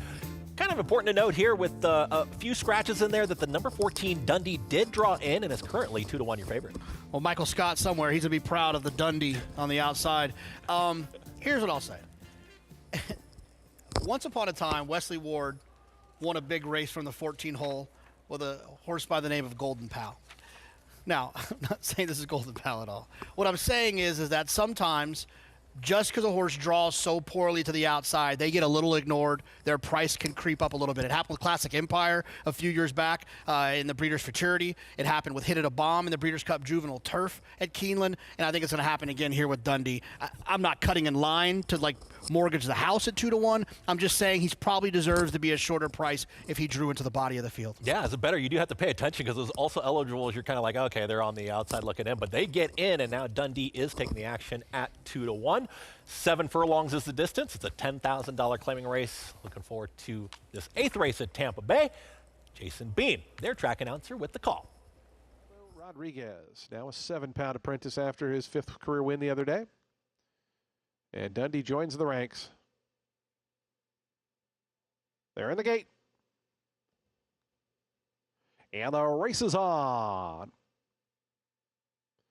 Test Pilot showing some early speed. Leno's Kid down toward the inside is out forwardly placed. Ever Do It is also close up with Crooked Dreams, but it is Test Pilot in front as they come out of the chute and onto the main track. A wall of horses in behind. Crooked Dreams. Right there is Megan's Honor down toward the inside. Ever Do It is in that mix with Circleback Jack. Leno's Kid drops back toward the inside. Dundee, the favorite, is out wide, advancing now up into about 6th. Then comes Verrazano in the sky. Between horses, Smart Striker. They're very clustered at the back there. In between runners, Curlin Gunner. And toward the back of affairs early is American Unity. The 12 of them only separated about 7 or 8 lengths, though. They go to the far turn. 22.91 seconds the opening quarter. Test Pilot. Crooked Dreams at a 5-wide Dundee up to 3rd. Coming after them just 2 lengths behind. Megan's Honor in the red colors toward the inside. Ever Do It's in amongst horses in the all gray. After that comes American Unity, who's starting to move up 4 deep on the outside. Purple Cap, American Unity marching forward. Around the turn, Crooked Dreams and Test Pilot. These two continue at it. Dundee up on the far outside has covered a lot of ground. The favorites within striking range. American Unity going to move in between horses from just in behind them with Megan's Honor, Smart Striker, and Grazer down the far outside. Still a host of chances at the 8th pole. Here comes Dundee. Dundee coming after him now. Grazer right down the far outside, still battling on there is Crooked Dreams between horses. It's Dundee, Crooked Dreams, American Unity. Grazer on the outside, any one of the 4. Here's Grazer, maybe right over the top. Grazer, I think, got it. It is close there with American Unity. Dundee was right there in Crooked Dreams. Blanket finish there in race number 8. Jason Beam calling it on the number 9 Grazer from well off the pace, but you saw some wide journeys. Dundee kind of faded just at the end there, which you can understand, but did the 9 get up, JK? Yeah, no, definitely. The 14 got tired, the 9 kept coming, and looks like a 10 in between horses there. Yeah, they ran around there, and you know, a lot of the horses you'll see, the speed horses were a little bit wide too, lost a lot of ground. That'll catch up to you. A 9-time winner, the number 9 Grazer, if they did get up. 7-year-old gelding by Cairo Prince, and I think you see a lot of these trips, right? I mean, 7 furlongs is one of those quirky distances where the speed, sometimes you get to the front, but you still kind of have to ration it a little bit there because it's that extra furlong from that 6 furlong type sprint. Absolutely. Yeah, I mean, you know, a majority of the races that are run in this country are at 6 furlongs. So sprint horses are typically, they've spent a lot of their career running 6 furlongs. It takes a unique type of horse that has a little bit of extra stamina going a little bit further. And, you know, I will say this, though. When you have a blanket finish like that, 4 horses at the wire, I was always taught that is it probably an indication that it wasn't a great race. Wasn't when they're all kind of clumped together like that. We'll see how these horses run out of there. Yeah, evenly matched field there of $10,000 claimers. The 9 getting up unofficially. We'll have that result for you when we get back to Tampa Bay Downs. Claiming race coming up at Oaklawn Park. It's going to be a $20,000 claiming race. And Clear Echo was taking a lot of the action early on. Now starts to float up. It's currently a 2-1. Scratch the 2 and the 3. Yeah, very similar to the first leg of the pick 6. This feels like a spready type of race for me. I think a lot of attention's going to go to the 9 Aztec Warrior, who had that big race last time, but that was for a different trainer. Now you have a trainer change, so you have to know what to expect there. There's some other horses in here that make some sense as well. This is a tough situation. This is the one where the 11 Devil's Fork was one that I was a little bit cold on. Not ice cold on, like don't beat me in the pick 6 cold on, but at least just a little bit concerned about whether or not you want to trust a horse who has the style, who comes from way out of it. And you are going to see a lot of horses like this, but Devil's Fork hasn't been seen since March 2nd. Taking a look at this effort, it was a long time ago, but you got to take these layoffs with a grain of salt because you see a lot of horses come back just like this. Like we talked about, when you have a horse like this that is an Arkansas bred, you want to save a horse like this for Oaklawn. The problem is that Devil's Fork comes from way out of it. When I say way out of it, 11th beaten 10, 8th beaten 8, 12th beaten 13, comes from way out of it. So, unlike the last favorite we saw, and not that this horse is favorite, but like the last favorite we saw uncashed, this horse doesn't make their own trip. Devil's Fork needs horses to run in front of him. Devil's Fork needs to try not to go too wide closing and dull that kick. Devil's Fork needs a lot of things to go Devil's Fork's way. And I'm not saying it won't happen. I'm just saying at 5-1, I'd be willing to pay to find out. That's not a bad price. I think he'll come down a little bit off of that. All right. By the way, Grazer at Tampa, 45-1 there was the final odds on the 9. We'll have all those prices coming up. Race number 7, it's going to be post-parade time, and a couple rider changes in here. Joel Rosario off his mounts today, so we'll have that rider change coming your way. Pick up mount 4. Jamie Torres is going to pick up that mount there on the number 9. Azteca Warrior currently at 7-2. But we've got the post-parade. We've got race number 7. This is going to be the start of a pick 4 now. So you had the Class 6. You had the favorite there in the pick 5. Now you're kicking off a pick 4. Same as I said earlier, this is an opportunity that if you felt from a budget standpoint you had to get a little skinnier in certain legs than you wanted to, or had to throw out a horse you were scared of, and whether it was the pick 6 or the pick 5, the pick 4 is a great opportunity to kind of leverage your opinions that you had, toss in that extra horse, or press up your opinion a little bit. You have a lot of options here. Yeah, it's more trusting your handicapping throughout the day. Don't get scared of those wagers. Clear Echo, the number 1 at 2-1. Yeah, has enough speed from the inside to be able to work out a trip. Kelsey Hart is going to be on the 4, 10-1 Outlaw Run. Just feels like a turf horse trying the dirt. And we're going to have the 5 coming up here, and that's going to be Chrome Runner, 3-year-old gelding. Yeah, the dirt just seems this horse just seems a little bit slower than I'd like in his dirt races. Eduardo Gallardo, you saw him win with a favorite. He's got the 36-1 shot there, the 6. Yeah, he's going to have a little bit of a harder job this time around. The 7 is going to be Giant Moon, 7-1. Yeah, I mean, this horse is okay off of Brad Cox, but the horse tried the turf last time. When horses get claimed, try the turf, it feels like that was the whole plan. I don't trust those types. Big price, the 8. Yeah, I don't see this one, a little bit too slow. All right, and there is the 9, Jamie Torres, pickup mount here, Azteca Warrior. Big race last time. I mean, this horse, if they can run that last race, the rest of them are running for second. And Razorback Army, well named there, is the 10. I thought this one was a little bit sneaky. I won't say Pig Suey as a Texas fan, I was going to say, yeah. You know. Devil's Fork, that's the 11. Yeah, I mean, look, the horse makes sense. At 5-1, I wouldn't have a problem betting this horse to win. If they creep a little bit lower, though, I'd have a problem with that. And the 12, Joseph Balmier, is going to be riding at 24-1. Just feels a little bit too slow for this group. Also eligible as the 13 gets in. That's going to be Castle Gap. Just feels a little bit too slow for this group.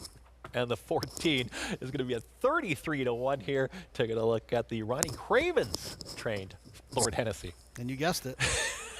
Seems a little too slow for this group. I thought you were going to say Pig Suey. I thought you were going to hit with the Pig Suey there. Race number 7, 4 minutes away. Taking a look at this pick 4 sequence. It's State Breds, Arkansas Breds, 20,000 non-winners and 2 lifetime. Some rider changes in this race, but another wide open field, even though Clear Echo is taking a lot of the action at 2-1. Megan Burgess, trackside with plenty more. Well, this is yet another wide open Arkansas bred claiming race here at race number 7. And this, I find, is a race where I wouldn't accept an overly short price. Many of these horses are capable of getting the job done, particularly at this level. Some coming out of open company tries. And I think things can obviously get much different when they're back amidst their state bred foes. But we'll begin with the number 1, Clear Echo, who's taking the money off of that 6-1 morning line for the Shea Stewart barn. And he makes sense on paper. He's consistently right there. I just find that I just don't want to accept a short price on this kind of horse. He was well back last time out. And as far as the speed in this race, breaking from the inside, he could kind of sit that tactical trip as he's been able to employ more of that early speed in his last couple of efforts. But he's a versatile sort. We'll see what kind of trip he can make out from the inside. But like I said, I'm not overly in love with accepting a 2-1 shot here. Now 5-2. Though he does both the consistency. Number 11 here for the John Ortiz barn. And Devil's Fork for the Shortleaf Stable, who had a big milestone last week with their 300th win here at Oaklawn. But again, I agree with JK. He makes sense off of that effort as far as facts and figures, but he was a horse that I know JK was a bit against with some setups in his favor. And yes, if he runs back to his last couple, he's going to be competitive, but he gives himself a lot to do. And here at Oaklawn Park, in this specific race, with this kind of pace setup, I just wonder, especially breaking from the outside, he's going to have a lot of work to do late. Now, obviously, he makes sense as far as his speed figures are concerned now getting back into state-bred company. He's one that I have my reservations on, but he's certainly a contender in this group. But I landed on the number 7, Giant Moon, for the John Heron barn. And I think that looking back at this horse coming off of the layoff, obviously a lot of these Archie breds get that time away and come back for these opportunities. And while, yes, it's difficult to claim from Badcock's, as he was for that 12-5 tag 2 back at Indiana, I like him cutting. I like him at this distance here, going the 6 furlongs. And he's one that I find if he can scratch that race last time out where he just didn't get the kind of trip that was in his favor. 'Tis Wicked Strong, we'll see later on, he'll be favored. But he's one that wants to be a little bit more forwardly placed, and I find if he can return to some of that as far as being able to use that speed and those dynamics, he could be very interesting here. A little bit chilly at 8-1, but I found why not in this group, Chris?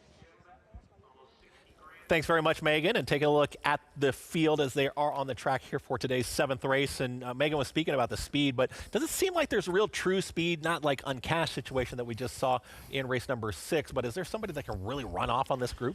Well, when you have a big full field like this and you have 3, 4, 5 horses that have those ones, have some early speed, you can almost assure yourself that there's going to be a pace. And there's going to be some layoffs coming in here too, so a lot of these horses coming in fresh.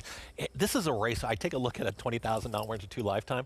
I feel like I could come up with the different winner if I looked at the race 3, 4, 5 different times, because I could make different scenarios up. Like we talked about before, you've been in the game long enough, been around the game long enough, you have seen horses that are 17-1, 29-1, 56-1, 40-1, 31-1 beat you. And you've looked back on the past performances and you've found that one little thing that you could say, okay, trying Lasix for the first time, switching trainers, took some money on debut. You have this list of all these things that you can come up with. And when you find a race like this, I find them to be one of those races where you just start feeling like you want to throw horses in, include as many as you can. But unfortunately, that'll make the ticket a little bit too expensive. So, yeah, I agree with you. This feels like one of those races where any of those things could happen. But I also want to talk a little bit that you talked about the pace of the race. I think a lot of times in races like this, it doesn't even really matter how fast and how much speed crazy a horse might be. It's about the fact that there's horses that are forward. There's a lot of them. It's a big full field. And the fact that people are fighting for position is actually what makes it go faster. Not so much that there's just one horse in there who has to go to the fast and go 21. I think this pace should be honest because there's a lot of forward types and it's a big full field. Yeah, and we talked about the conditions in that starter race. This is a $20,000. It's a 2 lifetime. So one of the horses in here will pick up that 2nd career victory. And a lot of them have had a lot of chances at it too. A lot. Yeah, a lot of opportunity. You start to wonder, are they in the business of winning? Tough to take a favorite in here, but we will see if the One Clear Echo does get there. 6 furlongs kicks off their pick 4 at Oaklawn Park. $20,000 a 2 lifetime for the Arkansas breds. Matt Dinnerman, their track announcer, with the call.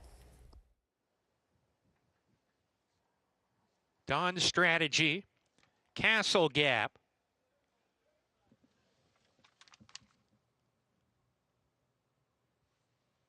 And to the outside, Lord Hennessy to round out the field. Lord Hennessy, Ramon Vasquez to the outside post. Goes it. We're ready to go. And Laroff. Tardy break from Azteca Warrior drops to the rear.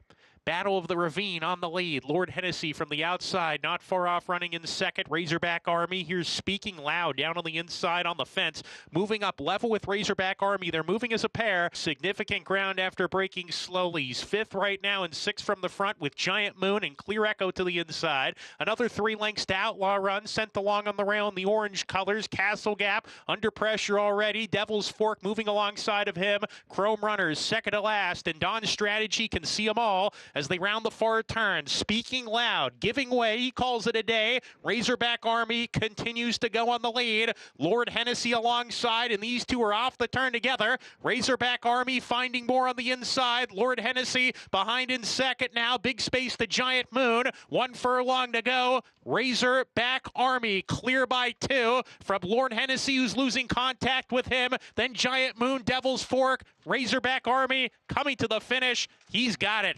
Razorback Army to win it. Devil's Fork second, Giant Moon third, and fourth was Lord Hennessy. Francisco Arrieta, Tom Van Berg trainee, the number 10 Razorback Army 3-year-old gelding by Army Mule gets the victory, and you get another chance here, JK, to say those great words there in Arkansas for the Razorbacks. Yeah, well, I wouldn't say it if Texas would have lost to them in football, then I wouldn't even say Razorback. So I certainly wouldn't say Pig Suey. But since we beat them, and my wife's a Duke fan, and Duke beat Arkansas in basketball, I've got no problem helping my friends down in Arkansas by saying Pig Suey. There you go.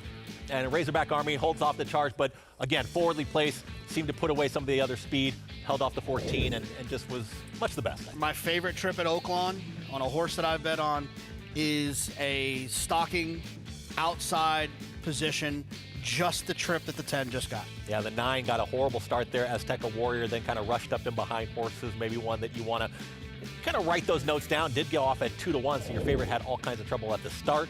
And did not put forth the best effort this afternoon. But it was the 10 in Razorback Army, Francisco Arrieta, who's going to try and be in the top 5 in the standings all season long. And he gets another one home there for, again, trainer Tom Van Berg. It is that 7th race, there at Oaklawn Park. It kicks off their pick 4 sequence. I didn't see the off odds there. We'll see that in just a moment. And we got a break time coming up because it's Standardbred time, JK. We're going to talk about what's going on over at Yonkers. We're going to welcome another member of our team to the set. We got the Grand Prix, the series finales, and those end-of-the-year matchups at Yonkers. Come on back, America's Day at the Races.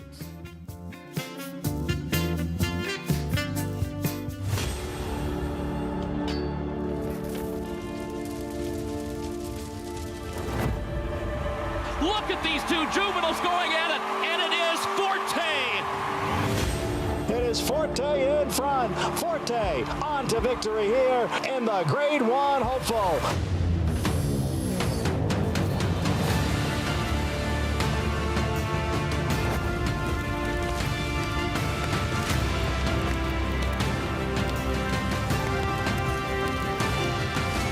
The two of them coming down to the wire. Forte on the outside, and Forte to win the Breeders' Cup Juvenile. Forte starts to gather in the top horses. This is going to be very close, but the champion prevails. Forte wins.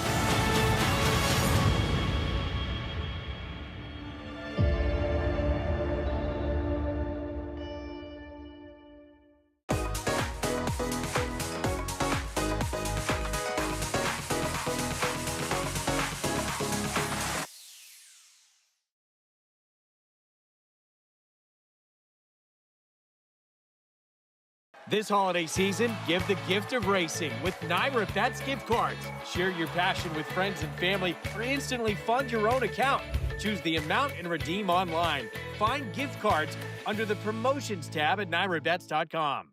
Racetrack Television Network brings you every race, from every track, on every screen, every day. With monthly packages starting as low as $5, RTN gives you great value and access to more live HD streaming and race replays than anyone. Visit RTN.tv today to sign up and watch on almost any device, including Roku and Amazon Fire. RTN has packages that start at $5 per month.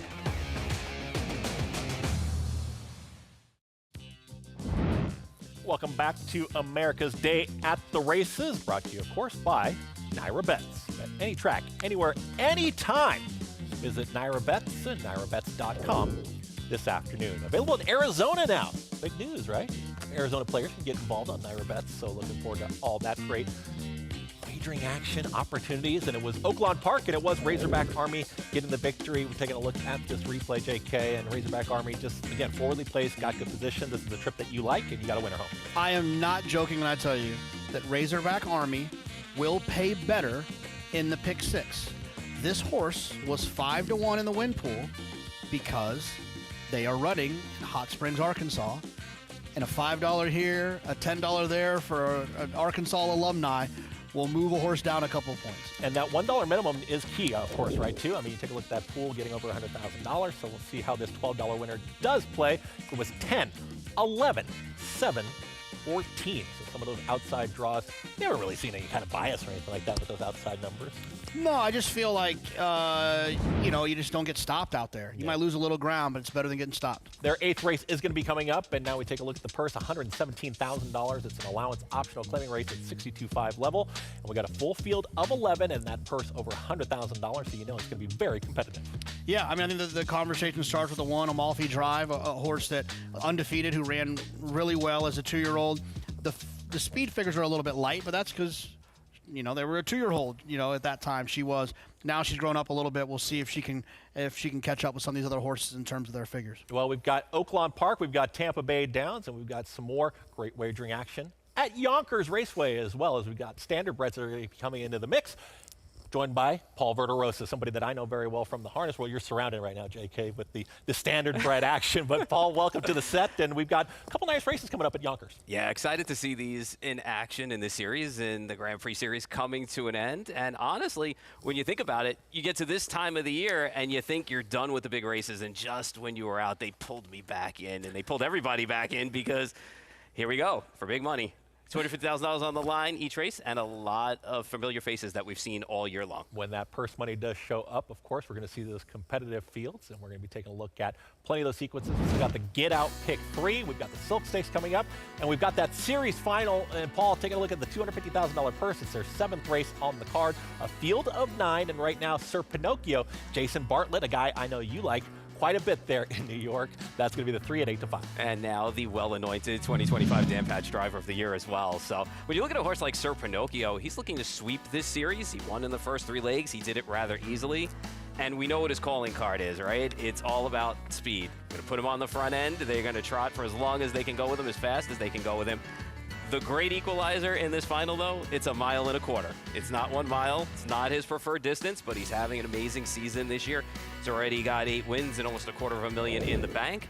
So we know where he's going. He's going to the front. He'll trot for as long as he can, and hopefully he can hold off a horse like Antonioni. Yeah, he's got the right driver aboard, of course, and that's going to be in Jason Bartlett. So looking forward to that 7th race. And again, $250,000. So you know it's going to be a competitive field, but you think it's got to be a front-running victory for Sir Pinocchio to get it done? So looking at the races today, I mean, obviously his best way is to go to the front, but taking a look at the races that they've run already today, 5 out of the 6, you've needed to be in front or be in the pocket to get the job done sitting second. There was only one race that came apart from a horse that came from 5th or 6th going first over. All right, we'll be taking a look at that final coming up, and that's not enough. We've got one more, of course, that we're going to talk about. We're going to talk about that Pacing Series final. That's going to be 1.25 miles. That's today's 8th race on their card at Yonkers, and we've got a pretty wide open morning line. We'll see kind of some movement back and forth, but who's your standout there? I like the 4 and the 5 because those are very familiar names to us, Captain Albano and Calico Jack Hanover. Yeah, Captain Albano for sure. You know, the good thing about Captain Albano, looking at him again, he's another horse going for a sweep in this series. He's done it a couple of different ways, right? You take a look at his PPs and a couple of starts back. And in this 3rd leg here, he came from off the pace and was able to pace on by and open up and get the job done. And in leg 2, he was able to go to the front and just wire the field. So you got a horse like that on a half-mile track when you want to be close. Yeah, and you think that's going to play pretty significantly as far as the track layout, because we've seen different types of layouts for a lot of the different trotters on the season overall. Taking a look at the standardbreds, how much does the track come into play as far as familiarity with the course? Well, familiarity is definitely keen, especially racing on a half mile, right? Because it's much smaller than the 7/8 or the mile that some of them are used to. So you got to get around those turns pretty well, and you need a nice bodied horse that's kind enough to actually be able to do it for you and not kind of want to get out or go in. And a lot of these are seasoned pros. They've been around, so they know the score and they know the drill. So a lot of it's all about trip and all about post position. Yeah, coming out of the thoroughbred world, I mean, when you hear a half-mile track, you automatically think bull ring. I think you start thinking about some of those races that you got to be quick. And we've seen some of those races too for the Oaklawn races. It's horses that do come from those bull ring type races at Delta, and they got to adjust to the bigger layout. Takes an athletic horse. I'll tell you what, though, in both of these races, my dad used to like to play the harness horses after dinner. Yeah. I'm going to play the 318. That was our old address. That's all he played. So you already know my exacta boxes in both of these races will be the 318. Perfect. Looking forward to that. We got plenty of wagering action. Get out pick 3. We've got some great picks from Paul Verderosa, maybe JK, 318 there in the Standard Breds 2.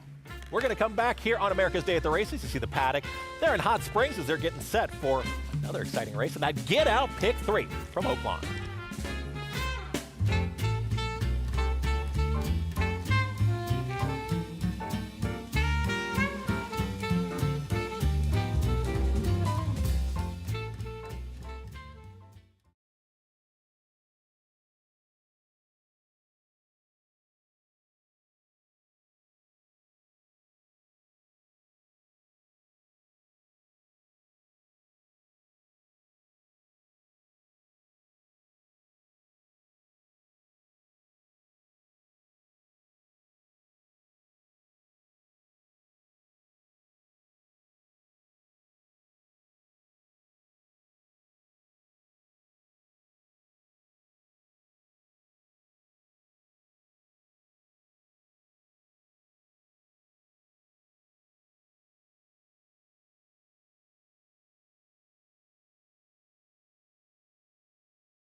Back here on America's Day at the Races and taking a look at Tampa Bay Downs. Their 9th race is coming up, and this is going to be 1 mile. We're going to be back on the turf course here, but that 1 mile distance, and we got a big full field. Taking a look at one scratch, a couple scratches towards the outside, but that number 3 Jersey Joyce is going to be scratched in there, and that's a pretty big scratch, JK, with 3 who is going to be 5-2 on the morning line.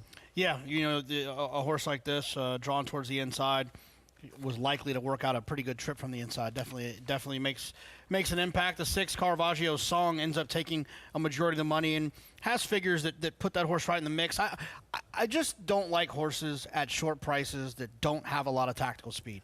You look through this past performances, there's that one race in June at Monmouth where they were forward, but the pace was really slow. And so that makes me a little bit nervous at such a short price. That is the number 6 in Caravaggio's Song, Kate DeMasi trainee. Yeah, he's talking about that coming off that short layoff there in October. It's a good turf course there, and as you're seeing the horses getting ready for this at the maiden $16,000 level, who's going to set the pace? I mean, the 4 Flaming Spirits got some speed. Daniel Centeno's going to be on the 5. It seems like you want to be up close, doesn't it, here over the good turf course? I would think so, especially going the mile here. I mean, Flaming Spirit has shown some early speed, if you want to call it that, in some of the races going 24 and 25 for quarters here. I wonder if we're going to see a little bit of speed from the horse dropping on the rail Stormy Monday. The dam's got a couple of turf wins. The added distance should help this horse a little bit at 11-1, draws inside. Maybe he'll be a little bit more forward in this spot. How about a top pick from you, though, Paul? I mean, who do you end up liking here in today's 9th race? We still got some time as they head to the gate. I'm going to take the one in here, Stormy Monday. A little bit of sneaky turf pedigree in here. I know it hasn't shown much other than the debut, which was really slow over at Penn National, but should appreciate the extra distance. Drops in class here. And I think there's a little bit of sneaky turf pedigree here. And honestly, I agree with JK about Caravaggio's song in here. I know that this horse is taking all of the money just based on previous races, but I'm not so sure that this horse is going to get the setup that this horse needs in here. You are getting that drop in class, but you get a long layoff with the number 1 in Story Monday, too. He is taking the action at 9-1, but this horse hasn't been seen since February 21st, 2024.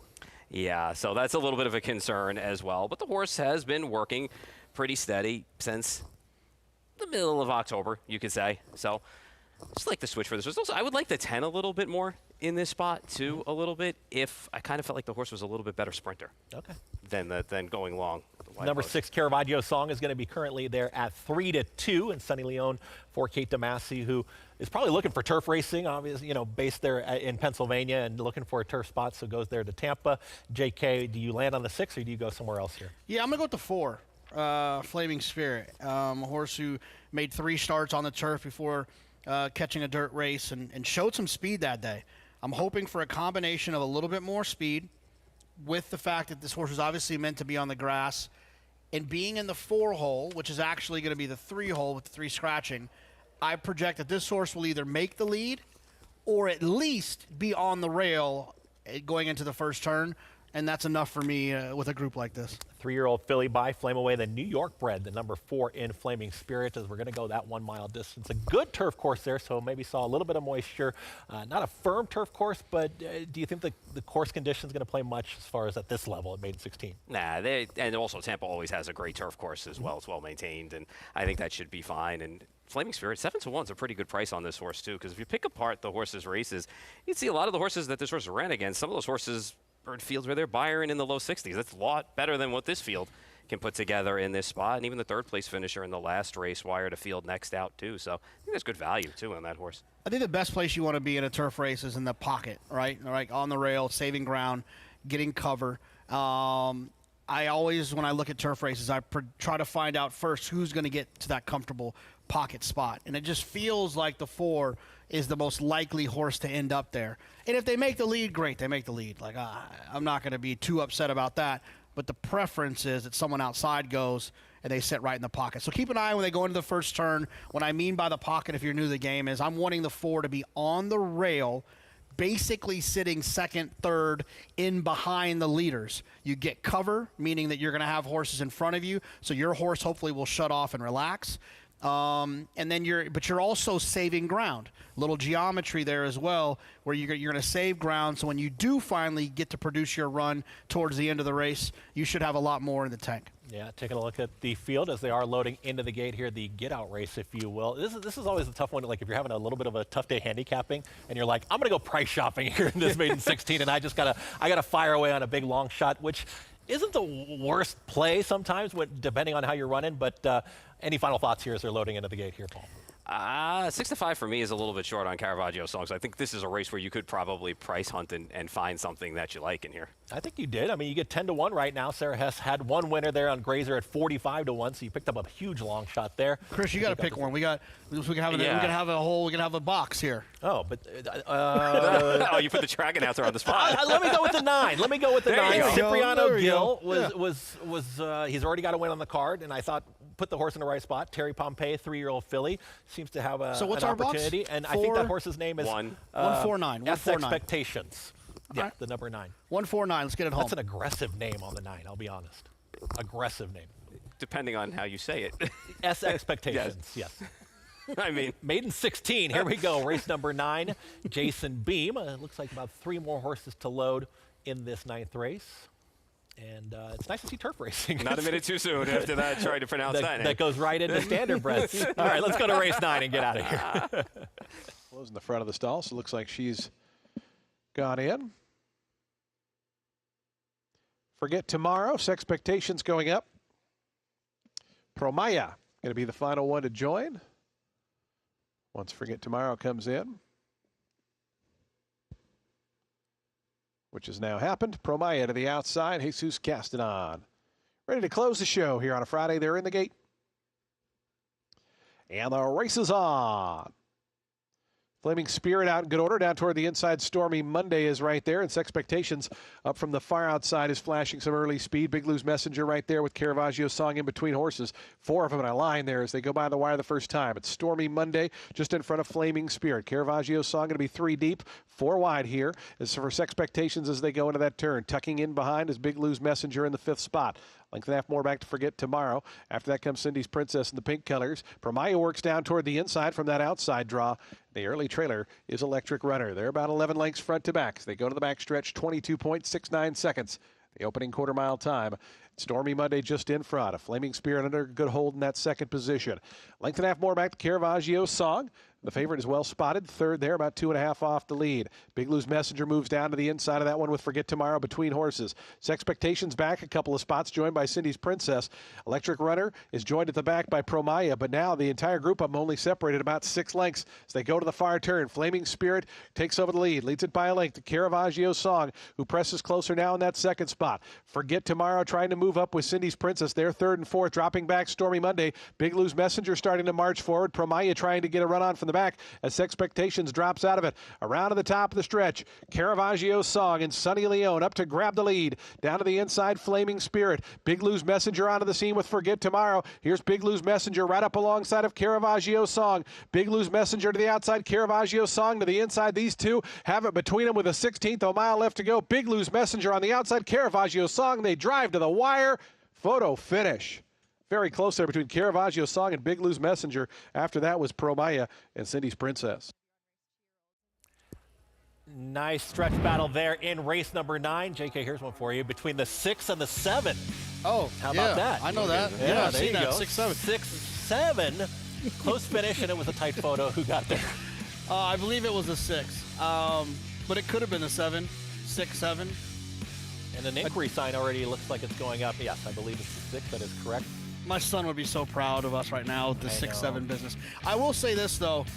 I think we all three were kind of, well, at least Paul and I were against, don't want to throw you under the bus, or against the 6 at a short price.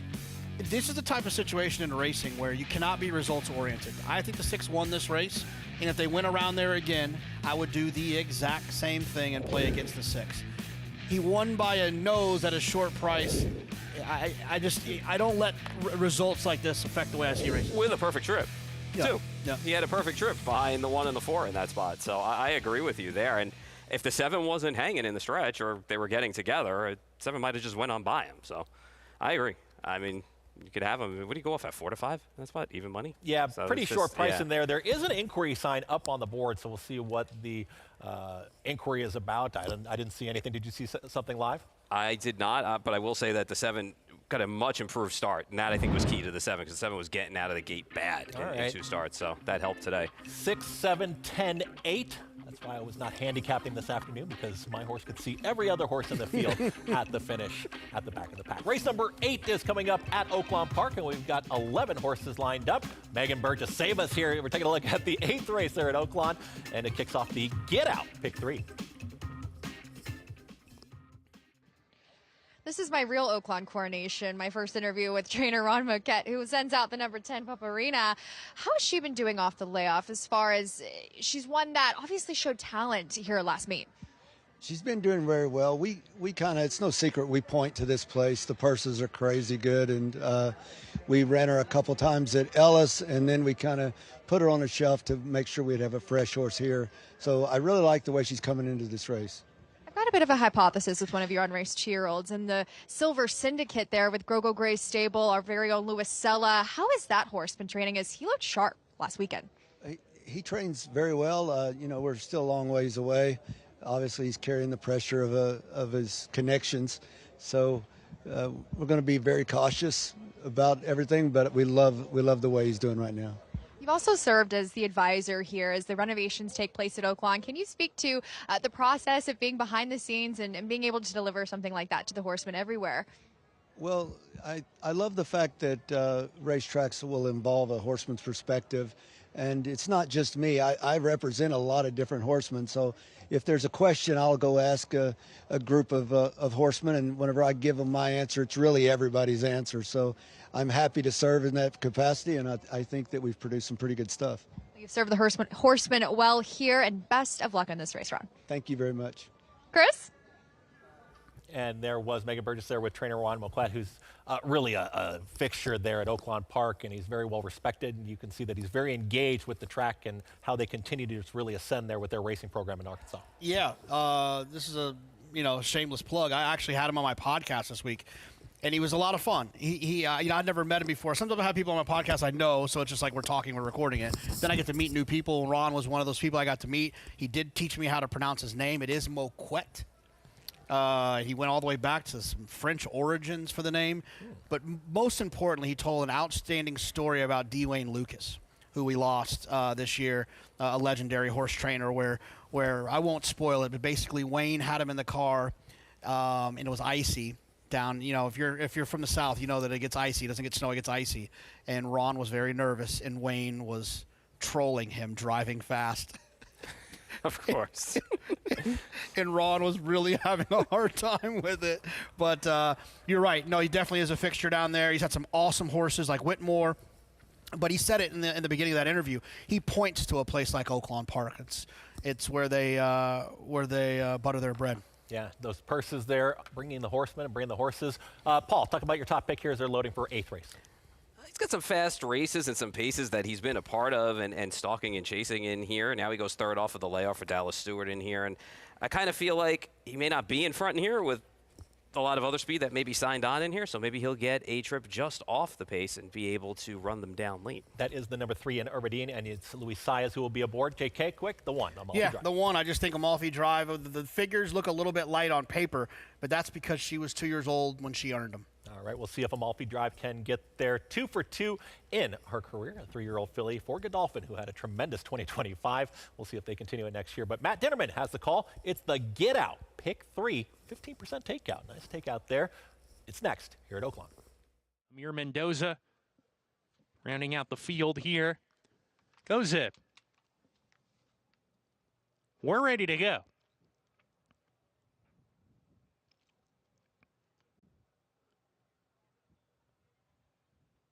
And we're off. Gloriette from the far outside towards the lead early is taking back, though. Here's Pretty Layla, Amalfi Drive in the mix. Amalfi Drive, Pretty Layla side by side with Gloriette, who's 3 wide with that party. Not far off, but right there. Gap of 2. Irvadine's off the speed today. Blue Squall right inside of her, practically elusive to the outside. Another 2 lengths to Miss Martini and Paparina. They're side by side. Lover Girl is third last. Beau Draws second to last. Demi Danu well out of it as they go into the far turn. Gloriette from the far outside post clears off into the turn, scampers 1.5 lengths clear. Amalfi Drive in chase mode second. Irvadine just passed her, claiming second, comes after the front runner rounding the turn. Blue Squall joining Amalfi Drive, who needs to turn it around. Amalfi Drive back and forth, losing position at the top of the stretch. Miss Martini is next. Paparina cuts the corner, tries to get going, has some work to do down the lane. Gloriette's in front. Irvadine trying to race past her. Blue Squall on the far outside in with a shot too. Gloriette keeps going. Gloriette just keeps going on the front end here, chugs along, opens up 3, now it's 4, and it's going to be Gloriette. Amir Mendoza to spring the upset at 7-1. Irvadine was second, Miss Martini third, Paparina rallies for 4th.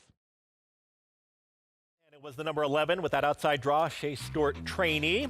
Amir Mendoza got bet a little bit, put the blinkers on. Gloriette gets the victory, an impressive effort. That was a big effort from the 11. She was good. Yeah, she was. She I would think that the top 2 horses, the 1 and the 3, both probably had some excuses. The 1 kind of got stuck down inside, but obviously didn't really fire. The 3 kind of got shuffled and middle moved a little bit early in the race, and the 11 was just comfortable all the way around there. And I think that was the difference today, too, because when you look at her past races, she just got swept up in some really fast paces and being a part of them and actually having to work really hard about her last 5 or 6 races for sure. So today she was able to relax on the front end and just was able to gallop away from them late. Yeah, you take a look at body language too. Amir Mendoza, I mean, he had that horse in hand. He was just ready to let that horse roll. And you don't always know that you're going to have enough there to finish, but quick fractions. They went 21, 45. I mean, they were moving. And Gloriette, this is a big effort. Again, took that money, speed and fade last time out of Churchill Downs, and holds off the charge there of the 3 in Urbadine. Yeah, Solid effort. And especially breaking from the outside post to be able to clear the rest of the speed and be able to do it nice and easy and be all in within herself. Horses do point towards this meet. The 11 was ready to go and pulls off the wild upset there in today's 8th to kick off that pick 3. The Grand Prix Trotting Series at Yonkers. Paul Verderosa with some of his top picks. America's Day at the Races. Come on back.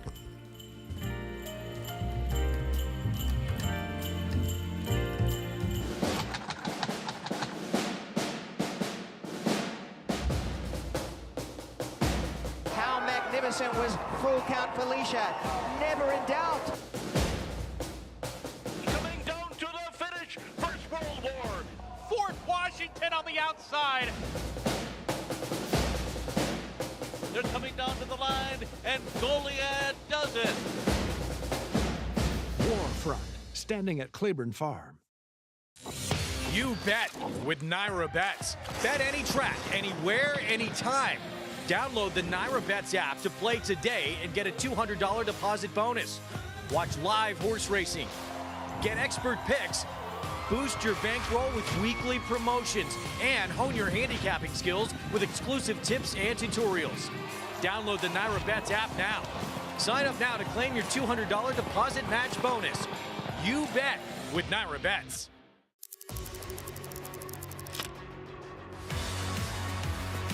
And it's lights out, locked, pouring it on, running aggressively through the stretch to win by 7 easy lengths. Here is Locked. Locked racing by on the outside for the lead. Locked, the wine steward, it is Locked. Here comes Locked after Mulligan. Locked catching with every single stride, and Locked will win the Cigar Mile.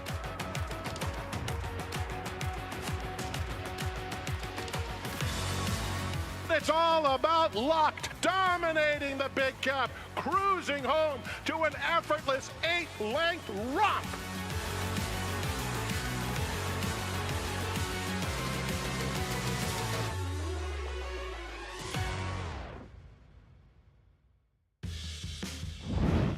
Bet any track, anywhere, anytime with NYRA Bets. You can sign up today and get a $200 deposit match bonus. With that promo code BONUS200, enjoy betting on over 300 tracks around the world. And start winning today.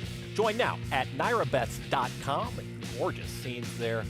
A lovely Friday evening here as we are at the New York studio right here at Aqueduct. And we've got a disqualification, big news. And you were talking about the head-on angle, JK, earlier. And the 6 and the 7, when you have a margin of victory like that with a nose, I think you're going to see the 6 drift out, and I think that's why the stewards made the call. Yeah, I mean, you know, the way that they adjudicate these is based on, do they believe the foul affected the order of finish? And I think that the way the 6 came out with multiple bumps, especially here, I think it's fair to say that it affected the order of finish. Yeah, without a doubt. I think they were even until they got to that last one where it carried them out at the wire, and I think that was the determining factor in the end. Yeah, a lot of teenagers very upset right now. Yes. Really. A lot of kids upset. Yeah, that's 7-6. We can't stand for this. What are we doing? Yeah. Big Lou's Messenger, a $40 winner. Nice pay out there. Carlos Rojas had the mount, and you get a disqualification and switch it up. 7-6-10, the trifecta there at Tampa. Talking about Oaklawn Park, we've still got some stakes races coming up there. We're taking a look at the Silk Stakes, of course.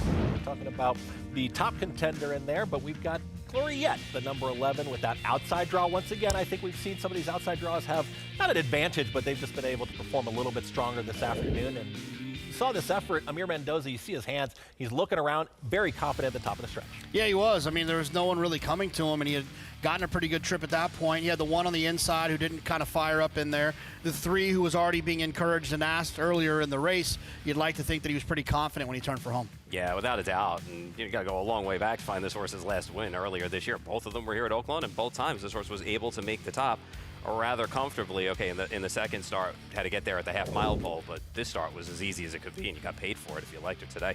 There you see the 11 Gloriette over Irvadine, who finishes second. Some second place finishes quite a bit there for Irvadine. The 3 Miss Martini rounds out your trifecta. It's going to be 11, 3, 6 your superfecta with the 10 Paparina.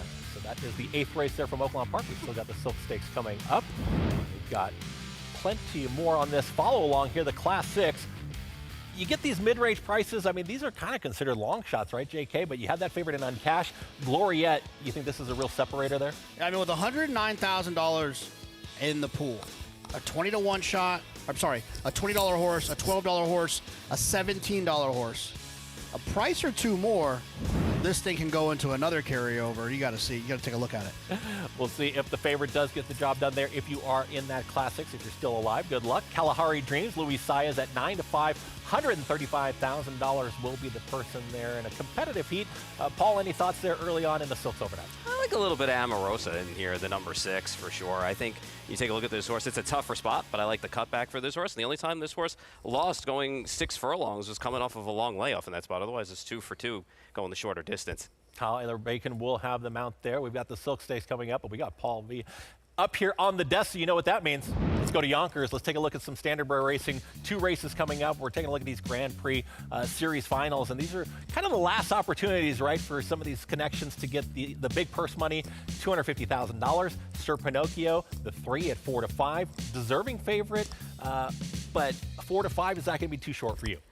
I think when you look at this race, the 2 main players are the 2 horses that are obviously taking all of the money here. And the 3 Sir Pinocchio, who you know is going to be forward in this spot. And then you got a horse like Antonioni, who should be right off of him or not too far behind. We'll see how much they want to mix it up early. And don't forget, you're adding that extra 1/4 mile here, going a 1.25 miles in this spot. So it's not exactly Sir Pinocchio's favorite distance. Antonioni, we know, can run all day long, or actually, in this case, trot all day long. Yeah, you mentioned Antonioni, and the track right now is rated as good. 6-5, and it is the entry. It's the 1 and the 1A in Cecil Hanover, and they are trained by, or the 1 is Antonioni, by somebody that we are very familiar with, and that's going to be the sports leading trainer in Ron Burke. Yep, just picked up a Dan Patch Award. Was announced for being leading trainer in 2025, deservedly so. All of the horses that he's had this year, and Luadipa and Lou Print et al. And others, and Ron's got a bunch of them, as we say. The Steve Asmussen of horse racing on the thoroughbred side is what Ron is on the standard bred side, with operations everywhere. And believe me, Ron knows where all of his horses are at every time. Yeah, I've come to know the connections very well now, and all across the country, really. But at Yonkers, has he been as strong, Ron Burke? And we're going to talk about that in just a moment with Yannick Gingras on the number 1, Antonioni, who we just talked about, Antonioni S. Yeah, legs 2 and 3 were pretty easy for him. Got the job done today. Obviously, he's going to be second choice in this spot with the lion's share of money going to Sir Pinocchio. They're hard to dismiss on paper. 2 for the price of 1 there. You get the 1A. Brett Beckwith will be driving Cecil Hanover at the 1A. Brett Beckwith's had an amazing year this year at the Meadowlands and at Saratoga Harness. Young stud in this game. And Cecil Hanover is going to have to do a little bit better to get the job done against some of the bigger names in this spot. The number 2 is going to be Jim Marone Jr. on 18-1, Ari Ferrari. Yeah, you know, when you take a look at the last 2 starts, they haven't been good for this horse. Going to have to try and get back to one of the better races. And Jason Bartlett will be driving 3-5 Sir Pinocchio, the Ed Hart trainee. Yeah, Ed Hart's final start, by the way, as a trainer after 50 years in the game. So he wants to go out a winner today with Sir Pinocchio. No pressure at all, right? Brent Holland's going to be driving the number 4, 99-1. Yeah, long shot against this group. Although he's got a couple of seconds and thirds along the way this season. A lot of long shots here left. That's going to be the number 5, driven by Tyler Buter. Didn't get a good trip last time out from post 6, post 5. Today's better posted. It's going to have one of his better efforts to compete in the final in here. The 6 is going to be Asteroid at Colin Kelly. You know, Asteroid's an interesting horse because 5 for 17 with the 5 seconds as well. This horse is 40-1 that you could see actually being in an exacta or a triple just based on this horse's running style, wanting to lay a little bit closer. Southwind Course, are you picking up a ton of value here? George Brennan, 43-1. Yeah, it's not often you get George Brennan at that price. But again, when you've got a couple of very, very short prices, this is what you're going to see. Was second last time behind Sir Pinocchio, was beaten about 2.5 in that spot. With the 1 and the 3 taking a lot of money, your third choice right now, that's the 8 take all comers. You know, on his best, take all comers can actually get the job done here. The post is not ideal, being in post 8 in this spot, wide draw. And you take a look at some of his wider post races, they are not his best. And the last out there at 20-1, that's going to be the 9.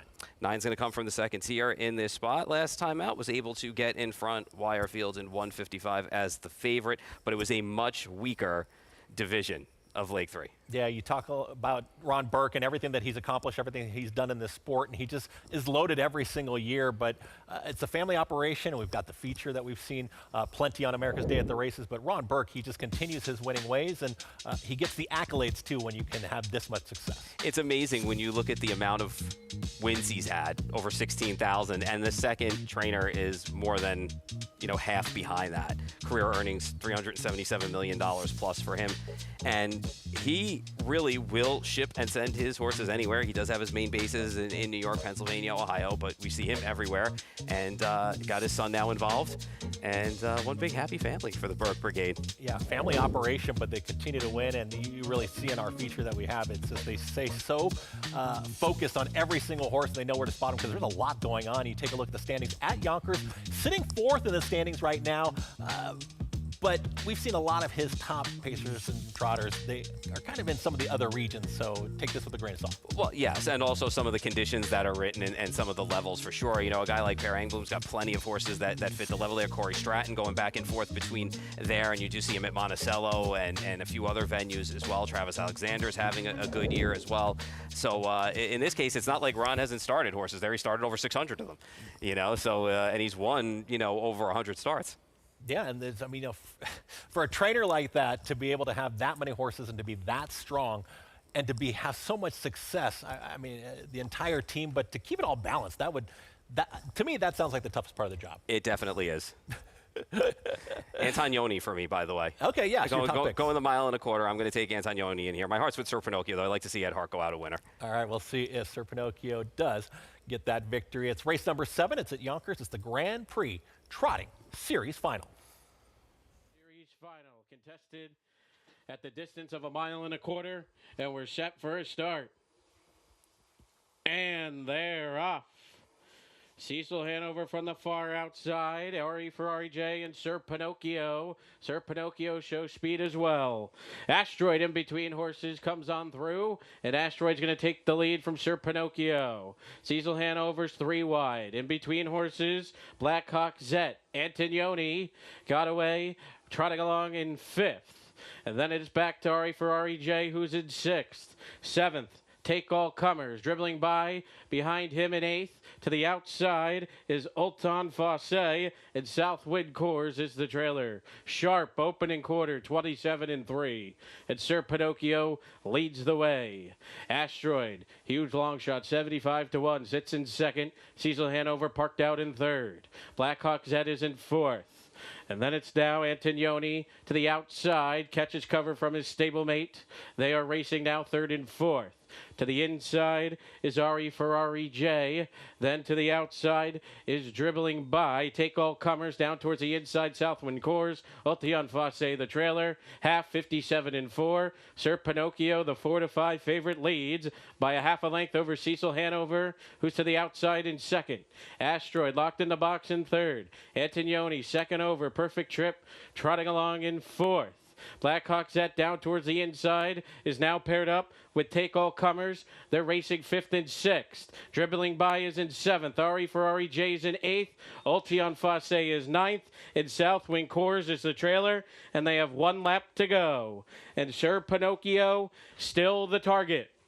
Antonioni goes 3 wide. Now Asteroid has room. Giving way is Cecil Hanover. Black Hawk Zet now takes 4th. To the outside, Take All Comers. But the 2 favorites start to square off. Sir Pinocchio and Antonioni. These 2 going past 3/4. Antonioni pokes his head in front.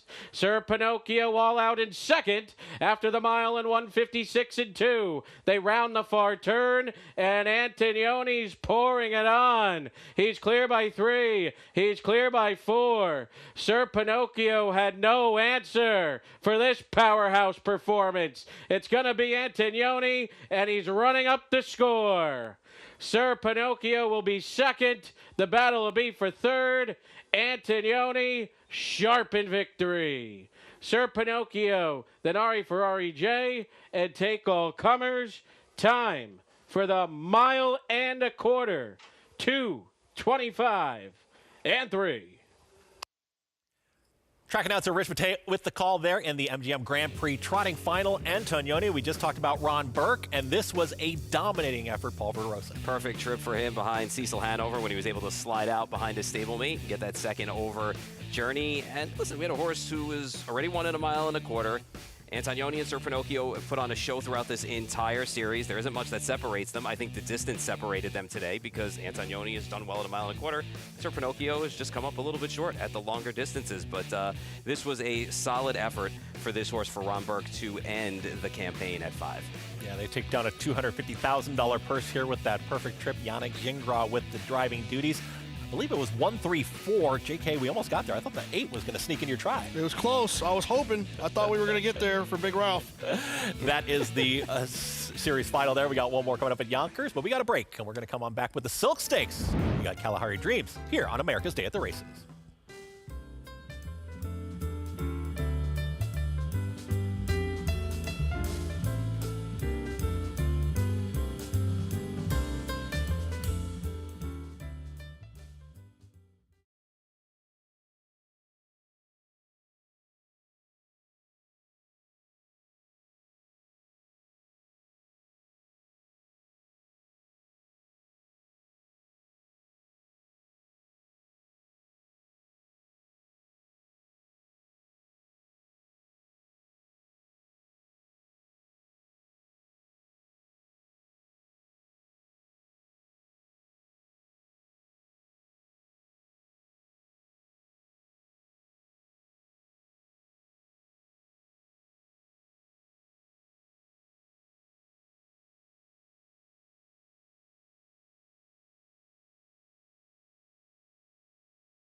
Welcome back to America's Day at the Races, and brought to you by Gainesway.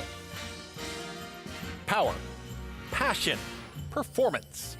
Gainesway Farm getting in on our action this afternoon. America's Day at the Races. It's the holiday season at Oaklawn Park. They call it the holiday season down there, so getting ready for a little bit cooler weather. I think it still looks pretty nice down there, actually, in Hot Springs, but you guys been able to see any Christmas lights at all? Holiday lights? I live in Manhattan, so that's all I see. Whether you want to or not. Christmas carolers. It's nice, though. It's nice. Absolutely. And we got the Silk Stakes coming up. It's going to be 6 furlongs, and we are looking at Kalahari Dreams right now in the paddock. 9-5 here on the Phil Bauer trainee. 3-year-old gelding. Had a lot of chances this year, 12 career starts, 2 wins, but those 6 second-place finishes. Yeah, I mean, look, I think the 3 makes a lot of sense to be the favorite in here. I don't have a problem with that at all. I just have a problem with the price. I think the price is a little bit short for a lot of other horses in here that make a lot of sense. I mean, I think that the 2 is live. I think the 8 is live, the 9. If you're alive in that pick 6, I hope you're alive a little bit spready here. Yeah, we'll see what happens as we got 2 more legs here in the Class 6. Scratch of the 4. Did you see that as a pretty significant scratch, Paul, coming into this race? Yeah, I mean, I'm sure the four was going to take some money in this spot for sure, for John Ortiz. But again, if you're going to try and shoot against the 3 Kalahari Dreams, I really don't have a problem with that just based on the second place efforts from this horse.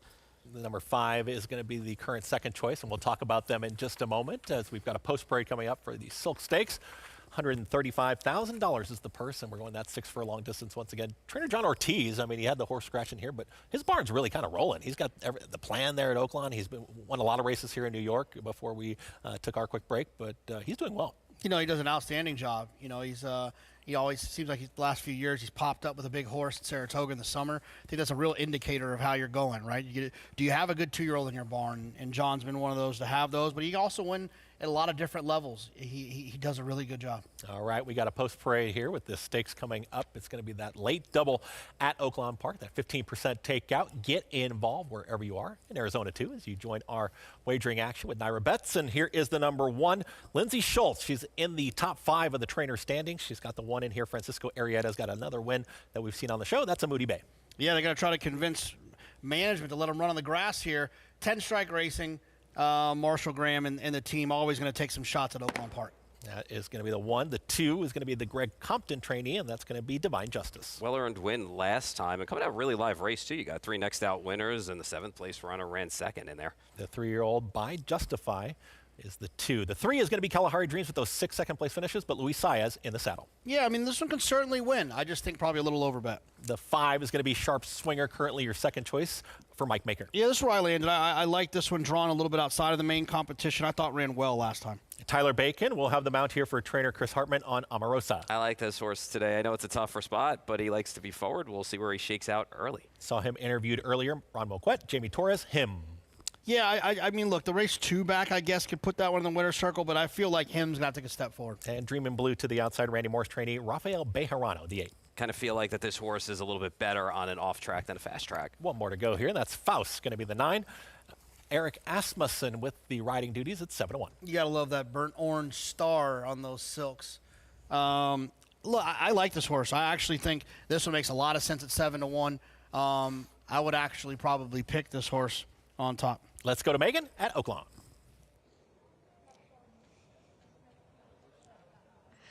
Here with trainer Greg Compton, who will send out the number 2, Divine Justice. And you purchased this horse at the Keeneland Horses of Racing Age sale. First time in the barn. How's he been doing with you? He's trained well. I mean, this may be a little bit of an aggressive spot.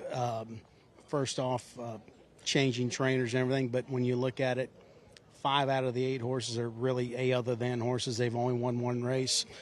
You've got a state-bred horse. You've got a horse that's been winning at a claiming level, and then you have the 3. So it's not – I don't think he's unrealistically spotted here. What were your instructions to Ramon Vasquez, given the tactics in this race? Honestly, we wish we had a little bit more of an outside post. Break well, get him in a good spot. He battled that last time out when he broke his maiden. He should run strong all the way to the wire. Honestly, I think he'll probably be better when he stretches out. Well, best of luck here, Greg. Thank you. Thank you. Chris? Thank you very much, Megan Burgess. I think you can take a lot from that interview right there with trainer Greg Compton, because just honest about where the horse is spotted and giving you his opinion. And 9-1 is kind of reflecting kind of his feelings there on the 2. Yeah, look, I think the 2 probably, has to get a little bit quicker. You see how the performances from Brad Cox. I'm not typically one who's cutting in line to play horses away from Brad Cox, a future Hall of Famer, an Eclipse Award-winning trainer. But I think sometimes what can happen is that just a change of scenery can work. It doesn't mean that Greg's better or Brad's better. It has nothing to do with that. It just something different that they do might fit this horse perfectly, and there's an opportunity for an improvement. You never know if it's going to pop up or not, but I wouldn't be shocked if the 2-1. Like I said, I think this was a more wide open race than the board might suggest. You saw the result there at Yonkers. Paul Verderosi gave us a top pick and a winner there. Who's going to win here today's 9th race at Oaklawn? I'm going to take a swing with the 6 Amorosa, fully knowing that this horse is going to have to be better than this horse has been, and it's a tougher spot. But I just like the cut back and distance for this horse, and he likes to be forward in here. We'll see if he lands there or he's a little bit more mid-pack in here. When you take a look at his 6 furlong races, a couple of them were definitely, they were slow figures. juniors, but the only time he lost going 6 was off of a layoff. I think it helps him a little bit that he can be able to stalk in here with any other speed or go if he has to. The Iowa bred there, 3-year-old colt by Sky Mesa. You like the number 6, Megan Burgess, trackside, with plenty more for today's night, the Silk Stakes.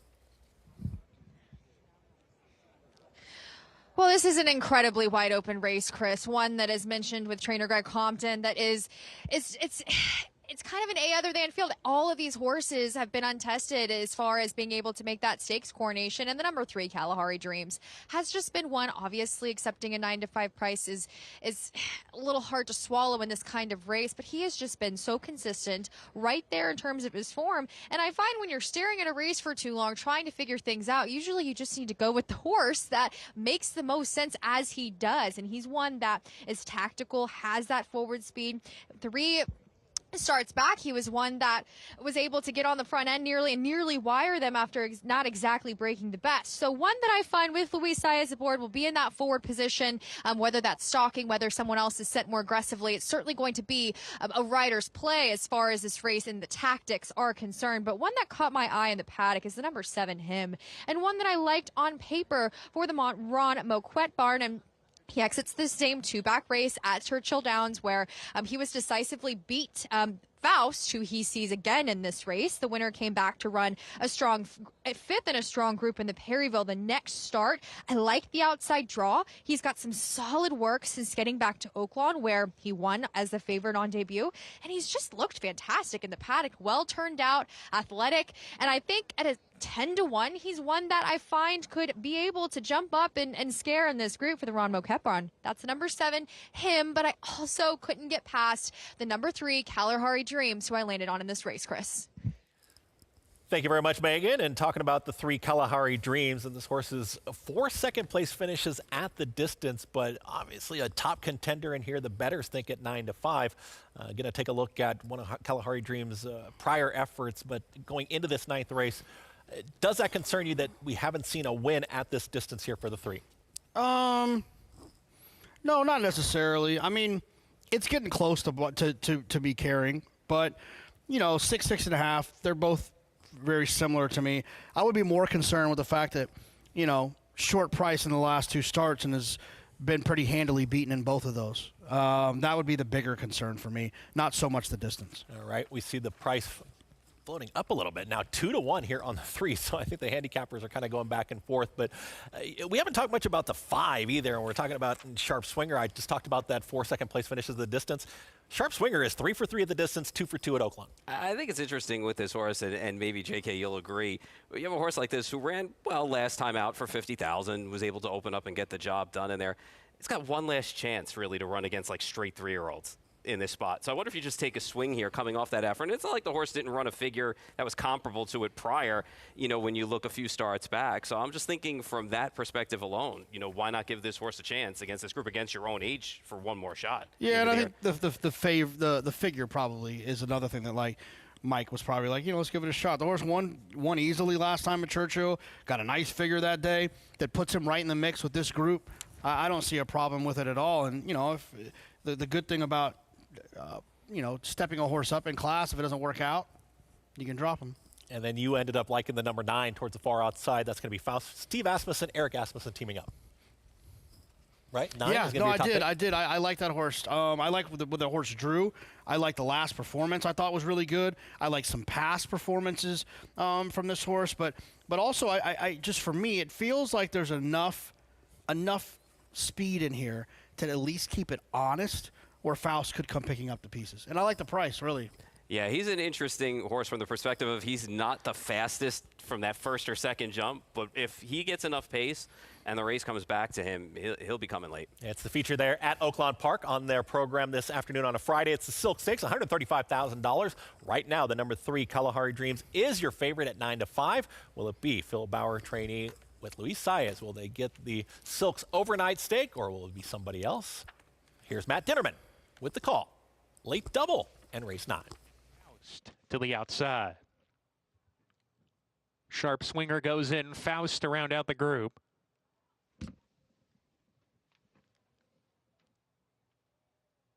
We're ready to go in the Silks Overnight Stakes. And we're off. Kalahari Dreams sent hard for speed, is not quick enough to get to the front, though. Amorosa is from the far outside with Sharp Swinger, Amouti Bay inside. Those three across the track. Divine Justice easing off of them. Him is joining that rival at 3 deep. Dream and Blues there. Faust the Gray is 4 wide. And Kalahari Dreams is at the tail end of the field, sluggish in the early stages is Kalahari Dreams, about 7 or 8 from the top. Half mile to go. They've sorted themselves out. Sharp Swinger on the lead, just a neck from Amorosa's second. Dream and Blue gets into gear now, third, and creeps in 3 wide while doing it well. There goes Dream and Blue on the outside, passing runners to challenge the front runners as they round the far turn. In the meantime, Amouti Bay's getting shuffled back. He's done. Him in an all-out drive, 4 from the lead with Faust, who's pumped upon. Sharp Swinger is giving way, and Kalahari Dreams has a lot of work to do as they come off the turn. Dream and Blue is the leader here. Amorosa trying to stick to him. Dream and Blue narrow lead. Amorosa back in second on the fence. Kalahari Dreams into third, but he's too far behind to catch Dream and Blue and Rafael Bejarano, who open up the lead, and it's Dream and Blue to win the inaugural Silks Overnight Stakes. Amorosa was second, Kalahari Dreams third across the finish, and Faust was fourth home. Third last time out there at Churchill over a sloppy track, but Dream and Blue turns it around. 3-year-old gelding by Street Boss Rafael Bejarano. They get the victory. Outside draw, good trip. They get the victory. Absolutely, got a great trip, like you mentioned. You know, you're supposed to stay in the clear at Oaklawn Park. You don't want to get stopped. If you lose a little ground, there's worse things that could happen to you. This horse got a great trip in here. Kalahari Dream was so far back. I don't think she was getting there, excuse me, no matter what. But she didn't do herself any favors by starting as far back as she did. Yeah, a sluggish start coming out of the gate. You could see Luis Saez was really having to shove and say, whoa, we're getting way too far back here early. Made a little bit of that middle move, but it was the 8. Your 6 ran pretty well there, Paul Amorosa. Not a bad effort. No, showed speed on the cutback, actually. And I feel like a lot of the speed just didn't materialize there. And Amorosa found himself on the front end with Dream and Blue. And I had a real question whether Dream and Blue was a better horse on and off track as opposed to a fast track. Kind of put that away today with a good trip. Yeah, Rafael Bejarano just kind of reminding everybody, yeah, I'm here down at Oaklawn as well as he looks to continue his winning ways. Randy Moore's train E, and they will get the victory. Another outside draw, well placed, and they win the inaugural Silk Stakes, as you heard from track announcer Matt Dinnerman. We're going to head back out to Yonkers. We've got one more of the series finals coming up, so come on back. Paul Verderosa, we'll see if he can get another winner. It's the Grand Prix Racing Pacing Series at Yonkers.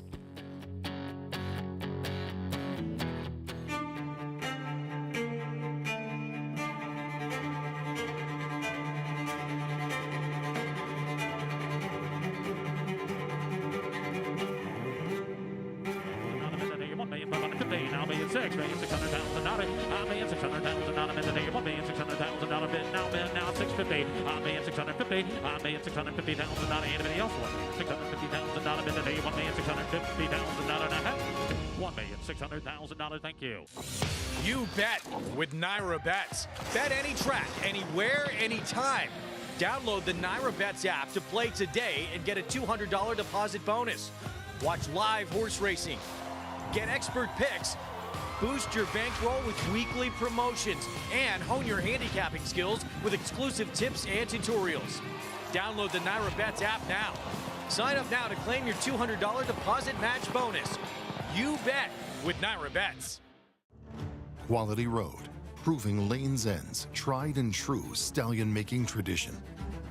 Quality Road has sired multiple Eclipse Award and Grade 1 winners, including Champions National Treasure, Corniche, Abel Tasman, and recent Grade 1 winners Hope Road and Clicquot. He's a leader of his generation. Quality Road, a stallion that stands above the rest.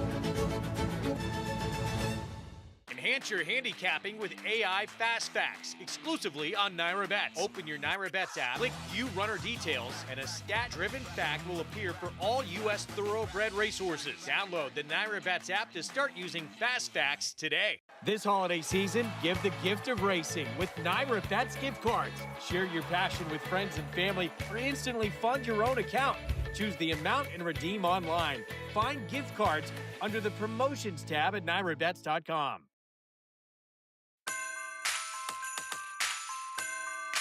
In part by NYRA Bets. Bet any track, anywhere, anytime. Visit NYRABets.com or download the NYRA Bets app to get started. As we continue on and we look forward to the holiday season, almost gift opening time and all these exciting times, but also it's time to get in the winner's circle. And we just saw the Silk Stakes be run there, the inaugural Silk Stakes at Oaklawn Park, and it was going to be the number 8 in Dreamin' Blue.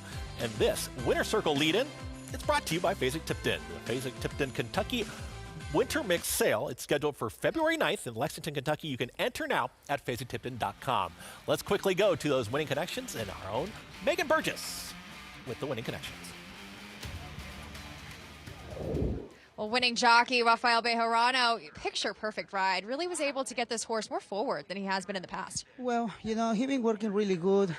The last time he got a little trouble, he running in Churchill Downs, and the trainer told me, you know, he was a little, he don't like to be inside, he don't like to be come between horses, so he wants me to make sure, you know, getting the clear, having nice trap, putting in whatever he wants to be, so, you know, have a perfect position in the beginning. By the 3A, when they see those two horses leaders, you know, they go for, I will still have a lot of horses waiting to the stretch.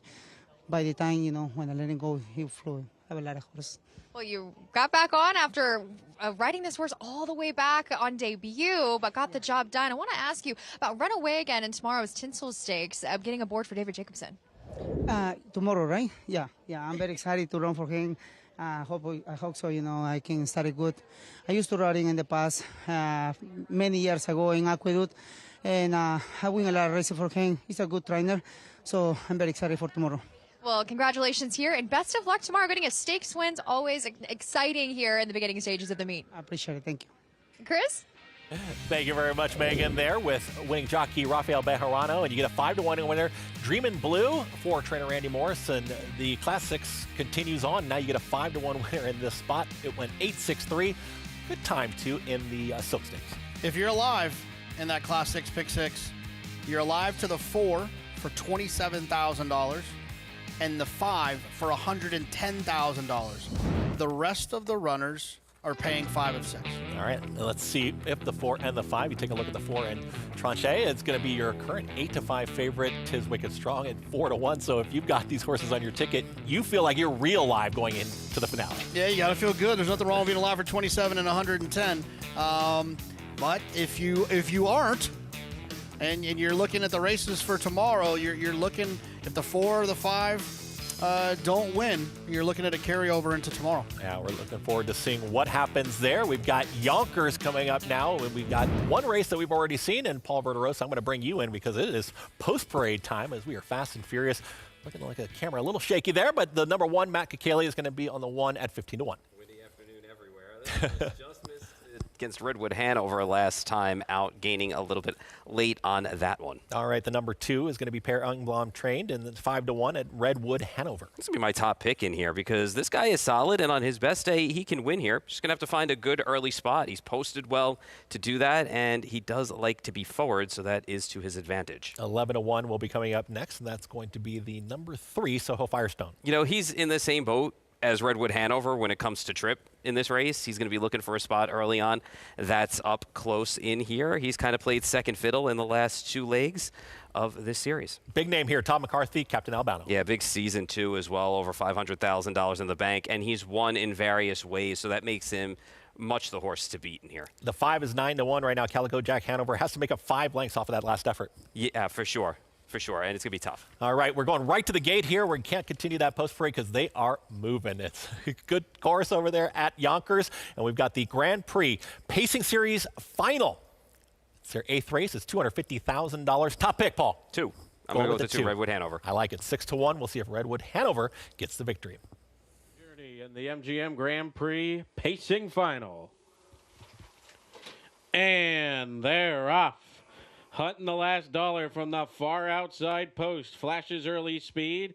Calico Jack Hanover is to his outside, and he's 3 wide early on here. Redwood Hanover's right in behind the leader early. In between horses is the favorite, Captain Albano. So the skirmish is on. Calico Jack Hanover and Longshot Hunting the last dollar are 1-2. Captain Albano, the heavy favorite at 2-5, inching up. And now here he comes to the outside, and he's going to take the lead right before they hit the wire for the first time. time. Captain Albano leads. Calico Jack Hanover's in second.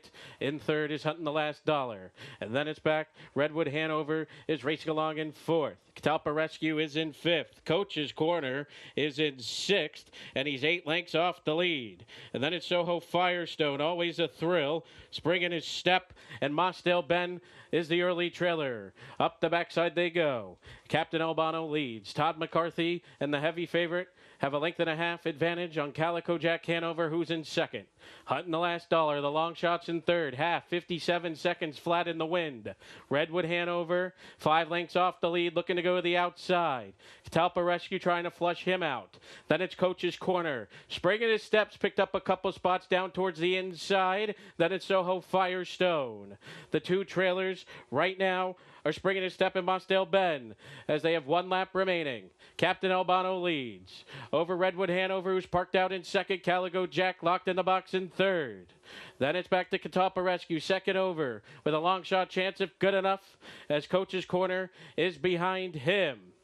Hunting the Last Dollar, shuffled back now. He was the early leader, and now he's in fifth. Springing his step is there. Soho Firestone, always a thrill. And Mossdale Ben is still the trailer, as Captain Albano is still the leader.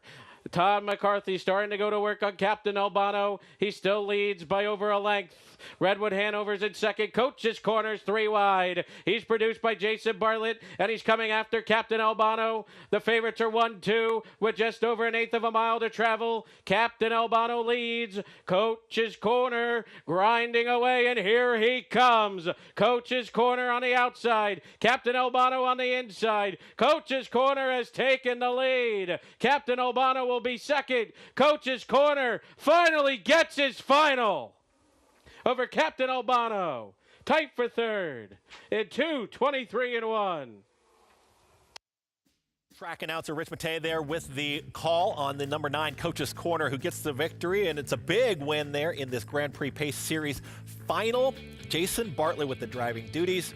Big victory, Paul. You know, this horse was having a great year anyway, banking $573,000, playing second fiddle in some races. But this was finally a big signature win that this horse was looking for forever. So it is great to see that.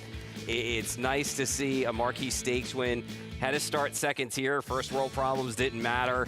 Got the job done. Jason Bartlett caps off what is a driver of the year with another big win right here. So lots of love for all the connections here. This was a big win and a nice win. I think that a lot of people want to see for a horse who's been playing second fiddle and third fiddle quite a bit. Yeah, talk about an exclamation point there with the victory. The driver of the year in 2025 gets it done there with Coach's Corner, the 9. We got still a little bit more to go here. There's Oaklawn. We're going to visit their race one more time as we get ready for the finale here on America's Day at the Races.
Most horses retire 4, 5, 6 years old, but they can live to be 30. Every state that races needs an aftercare foundation.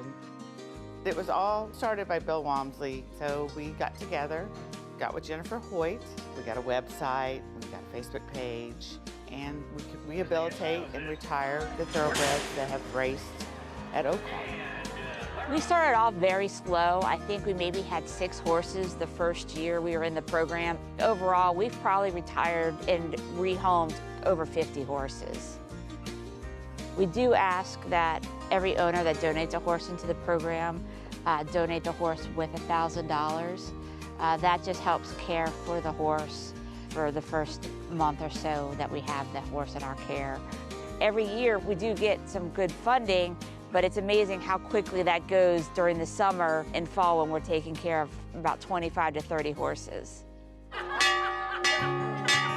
At the end of the 22 race meet, we implemented the Ring the Bell program. Ron Moquette brought it to us. He provided the bell. And so that April, that last month of that race meet, we gave owners the opportunity to ring the bell every time they won a race. And we raised almost $9,000 in just that month. It's now something that they look forward to doing. It's a sense of pride. I'm gonna ring the bell today because that means they won a race.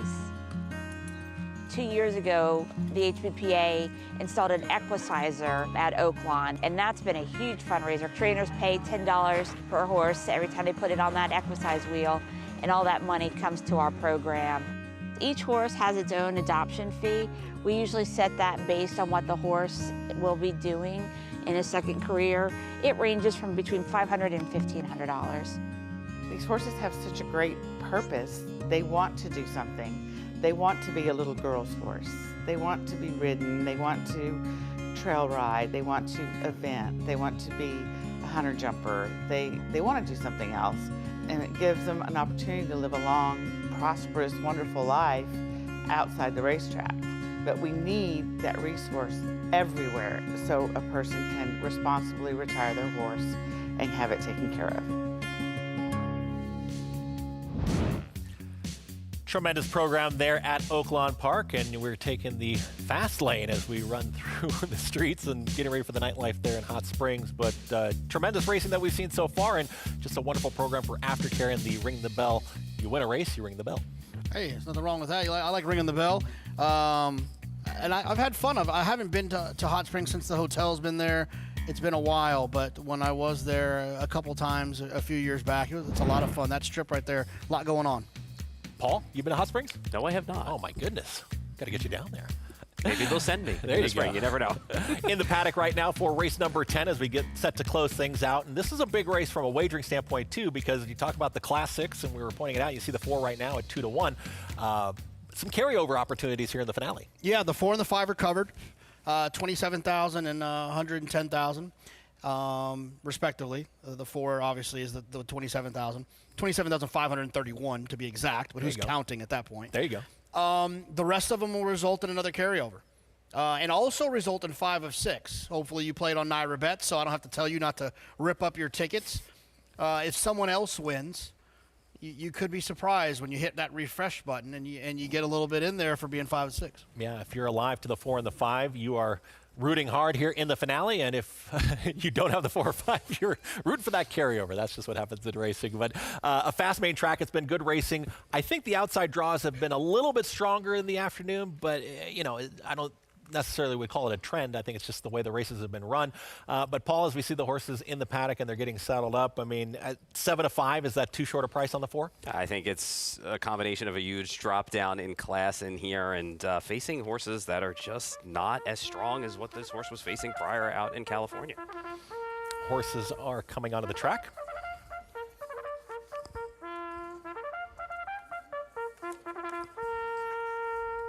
That call to post never gets old there in Hot Springs or wherever you are around the country, as we've got the horses coming onto the track. Still 8 minutes, so plenty of time to get those handicapping and the wagers in. And scratch to the 2, the 7, the 8, and the 10. 7-5 again on the number 4. It just seems like all the action right now on the 4 and the 5. The 9's getting a little bit of love, but how do you play it? I mean, if you're running good, you kind of just got to stick to your guns in your handicap. You got to trust it, right? Even though it's a get-out race, you can't just say, I'm going to take a flyer. No, you can't. You gotta just play it like you see it. Play what you like here. I will say this though. I mean, a lot of people always ask me in these situations when you're alive for, say, you're alive to the 4 and the 5, you're alive for 27,000 and 100,000 to the 4 and the 5. What do you do? What do you do? Do you hedge? You really only have a couple of choices. The one is you can make some large deposit into your NYRA bets account and try to bet the other horses that you don't have covered to guarantee yourself a certain return. It's not always the most practical way to approach it. I think another way you can do it in a little bit more manageable way is to play exactas with the 4 and the 5 in second to allow yourself to be a little bit wrong, but not all the way wrong, just a little bit wrong. We saw the one go by in Brittany's Dream. That's going to be the number 3 there, Ambiguous. Yeah, it's a horse that doesn't have a lot of early speed, but is taking a little bit of money. And the 4 currently against 6-5. Yeah, big drop down horse. A little concerned that this horse showed absolutely nothing last time because this horse wasn't even forward. Close up second choice right now, 7-2, Tis Wicked Strong. If this horse wins, someone's going to win $110,000. Wow. Calvin Burrell on the number 6 here, Mansoura. Yeah, it gets back to the dirt, first time on the dirt since back in May here at Oaklawn. We're going to scratch the 7 and the 8. Next up is going to be the 9, Tejas. It's a great state of Texas. You got to like that. A little gun runner here. Also one taking some money. All right, we're going to scratch the 10 here and some long shots towards the outside. Remember, the fear is the 11.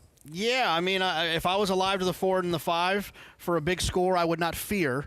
Remember the fear. Nice. Dan Ward trainee off a muddy track effort last time at Fairgrounds. That's going to be the 12 Italian Symphony. Just not sure we're going to see the pace set up for this horse. This horse does like to run second, though. Jane Elliott 1-1 on the card. That's the 13 Red Devil. I prefer the Blue Devils than the red ones. And Dan Ward, another one here, Fernando Jara. That's going to be Aspiring Comedian. Yeah, it takes the blinkers off, and I think that's more of letting this horse be able to see what's around him in this spot. We'll see what we get at him. We've got a very wide post in this spot. That is the field here for race number 10. It's the finale at Oaklawn, and it's going to be over a fast main track. Tremendous racing throughout the day. And we're going to take a look at the Cipriano Contreras trainee in the number 5 in Tis Wicked Strong, a 5-year-old gelding by Wicked Strong off of a second-place effort at Horseshoe Indy last time. Paul, you take a look at this replay and off of this effort. What'd you think of the 5? I think, honestly, when you look at this horse, he basically runs the same race start after start after start. A lot of the figures show that, and basically he's going to set up shop somewhere, anywhere 5, 6, 8, 9 lengths off, depending on the pace, and he's going to come running late. Most times that run has come up short. He's run for better tags than this, taking a little bit of a drop in class in this spot. Obviously, the connections are going to get bet, with it being Cipriano Contreras and Manny Esquivel. And I just wonder, what this pace scenario is going to be in here, and if they're going to be all clumped together, or we're going to get a little bit of spread out field. The number 5 looking for that first win at Oaklawn Park. Megan Burgess, tremendous job throughout the afternoon. It's the finale. Megan, what do you like here in the finale? Well, thank you, Chris. I really appreciate it, and I love listening to you guys in my ear. It makes me feel like I'm at home. But this finale, I thought, as we saw earlier on in the card, and the number 4 at tranche 4, the Adam Kitchingman barn, it looks to loom large again on the precipitous drop in class here, and certainly may have found the right group. But he's one that came into the paddock just carrying his flesh really well. As far as him physically, he's turned out well. He's got an engine on him. As far as he's just very muscular, kind of a big burlier type horse, and he's been running against better out in California, the Kitchingman barn. Here at Oaklawn, wintering with some horses here, but while this is a short price, I think that it makes sense. This horse is able to drop back in class, and I do agree with you guys as far as the pace is concerned. I'm hoping that he can show a little bit more of that early speed, get involved a bit more, and I think that will certainly be to his benefit up there. He will have to swallow a short price in the last leg there at 3-2, but the number 5, Tis Wicked Strong. 0 for 5 here at Oaklawn Park, and I agree. He's one that just always runs his race with those similar figures that are right there with the likes of the number 4, who you're getting 3-1 on now, and the number 5, and one that I think will be able to handle this distance just fine, has been doing so in his last 3 tries, and is, he kind of can be a little odd and quirky at the gate. He was off a bit slow last time out. He was squeezed, and then 3 back, he kind of hopped a bit. So I'm hoping that maybe he can kind of get out of the gate sharper. He's certainly been one that has used his closing style, so we'll see what kind of sets up in front of him. But I'm always a little bit hesitant when horses have been run here at Oaklawn Park and aren't able to get the breakthrough as he has done so. It's just, to me, I like to see them be a little bit more formful, as he does have some decent races here. But as far as the flow of the race, I have a little bit of some questions. But I have a little bit of a shout out to a long shot here in the number 1, Brittany's Dream. I love a first-time gelding angle just to kind of see how horses are going to respond, especially one that's a 4-year-old. And he looked fantastic in the paddock. As far as this distance, he's never quite gone this far. Has been able to get those 1 mile and 70 yards, but now he's going the mile and a 16th, and he just looks like a stretchy horse that is going to be able to get every drop of this ground. I'm hoping to see him be a little bit more forwardly placed, and he's one that carried himself well, caught my eye on the paddock physically, one that handled himself very well. Again, that route kind of frame now coming off of the layoff here for the Melton Wilson barn, and has been working pretty admirably here. But Will is going to be a bit up against it, does draw the inside. I find he will be kind of that stalk and pounce tactical type pocket trip horse that could possibly run on late. We'll see how he responds to the ultimate equipment change, but one that I just found was a bit interesting up there at a price at 16-1, but I ultimately landed on the number 4 Tranche, who's just one that physically met up with the edge that he has on this group in terms of class. Chris. Thank you very much, Megan. And she will be there trackside tomorrow and all throughout the season there at Oaklawn Park, of course. And she's got the Tinsel Stakes tomorrow, so plenty more after this 10th race is run. But top picks for you guys. Paul, I'm going to go to you first as we are about a minute away here from the 10th and final. Reluctantly, I'm going with the 4 in this spot. And here, we'll know right away, I think, how this horse is going to run. It does worry me. Last time out, he showed absolutely nothing, and now there's a big drop in class. But to be fair, it's not like this horse was clearing that condition anyway over at Del Mar and Santa Anita and Los Alice Wells. So I think we'll see this horse be a little bit more forward in this spot if this horse is right. And the reality is, as much as I don't trust them, the 4 and 5 just might be better than this group. I just trust the 4 being more forward than the 5 in this spot. JK taking a look at the 12 right now on the screen at 7-1. Yeah, I mean, look, they're very hard to see in the past performances because they're sprinkled in a bunch of synthetic and turf. But the 12's dirt races are pretty good. You look all the way back to August 18th, 2024. Horse ran really well. October 3rd ran well. Then you got to keep looking and find. May 4th, not bad. Last time, not horrible. Probably a little bit better against starter optional company, now dropping down. I just think it's a little bit better. If you're alive to the 4 and the 5, I wish you the best of luck. I've got no problem with those horses on paper. I mean, they look very live as well, but I thought the 12 was interesting. They're just not trustworthy. That's the whole thing. I mean, they could run 1-2 in here. There's no doubt about it. They're just not the most trustworthy. You have to hope that the 4, that the drop in class and that the horse is right. And in the 5's case, the 5 just constantly runs the same race over and over from 5, 6, 7 lanes out of it and usually just does not get up in that spot. So, again, if you're alive, more power to you because you'll cash big for both of them. But there's a lot of people out there that are like, let's get a carryover going again tomorrow for Saturday. Reluctantly, I'm going with the 4. That's not a strong opinion. That makes me nervous going into the 8. But to me, I just feel like this horse is going to be forward in here. And if this horse is right, this horse will probably end up winning this race. Probably. That's a great philosophy to have, right, with a lower level claimer group. They go in and out of form so quickly too. That's the thing. Mile and 16th here. They're going to go the 2 turns, and we've got the 10th and final. We'll see if we have a carryover or a nice payout in the Class 6. Thanks for following along.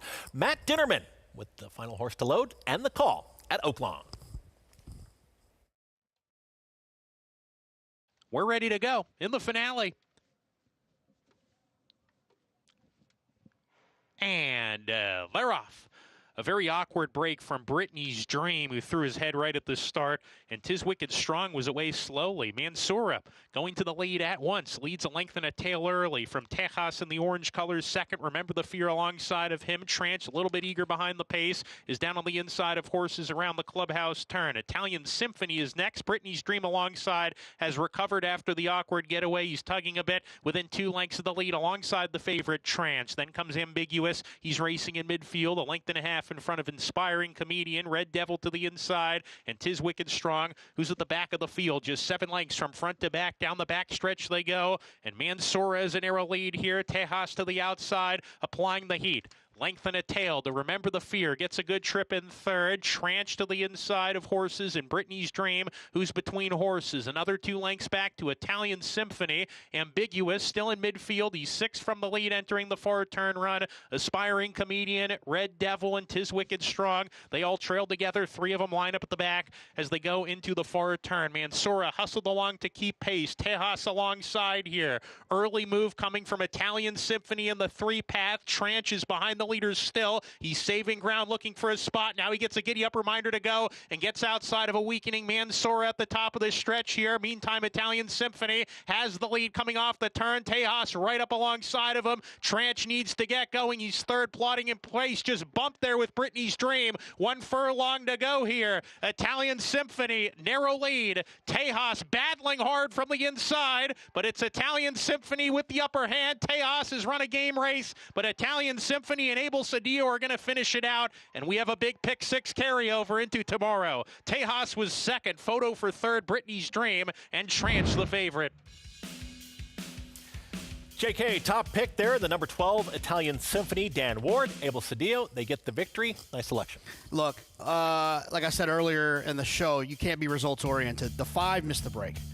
So that made the 12's job a heck of a lot easier because the 5 was very live. The 4 ran well enough, but just that's what happens in races like this. Horses that don't make their own trip are very beatable. The 12 took advantage of that here today, and it worked out really well. And if you were alive to the 4 and the 5, go get them tomorrow. That will be a carryover going into the Class 6, and that's going to be at Oaklawn Park. And Megan is going to be talking plenty more. Megan, great job today. And we got a carryover going into tomorrow and the tinsel. So much more on a Saturday at Oaklawn. Yes, yet another carryover. Nice job, JK. You had a great day today with getting the winner there in the finale. But we've got a really exciting another set of 10 races tomorrow. The tinsel, I'm very eager to see if Rattle and Roll can really get back to. He seems like the class, certainly, of this group. I thought the number 5 Runaway again was incredibly interesting, coming off of some of those synthetic races up in Canada there for the David Jacobson barn. And one that I find could jump up and run a good race. Money Supply, I find, is just a dirt horse after his tries, and it's just going to be a really competitive day of racing. Hopefully we can crack this pick 6, you guys, and be able to pick some winners tomorrow. But certainly excited to be here at Oaklawn. It's been a wonderful start to the meet, and can't wait for more action here in Hot Springs.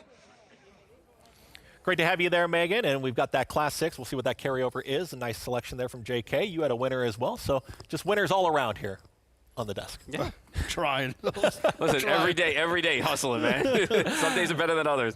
It's been a great day of racing here on this Friday. We're going to be right back here tomorrow, of course, and looking forward to some more. And Joel Rosario, we'll see if he's back too. He was off his mounts today, but he's got a big mount with Rattle and Roll. Yeah, nothing wrong with that. You got a horse who's won over $3 million, and I would imagine if Rattle and Roll can have a good performance here, the connections can get a little bit excited about maybe hopping on that plane and heading over to the desert. And, Paul, we saw the standard breds. We were taking a look at Yonkers. Jason Bartlett, he got the job done. Kind of a stamp on his season. Yep, big season, and we'll see them all next season as well as they get started for 26. Well, our next show is going to be tomorrow, a Saturday, America's Day at the Races from 2 to 6. There's Dream in Blue, who wins the Silk Stakes. Rafael Bejarano was aboard. We had those standard bred races. We've got Acacia Clement on site at Tampa Bay Downs. We've got plenty more with Megan Burgess at Oaklawn. We've got standard breds winning today, and we've got a Saturday tomorrow. Plenty more. Come on back tomorrow. America's Day at the Races.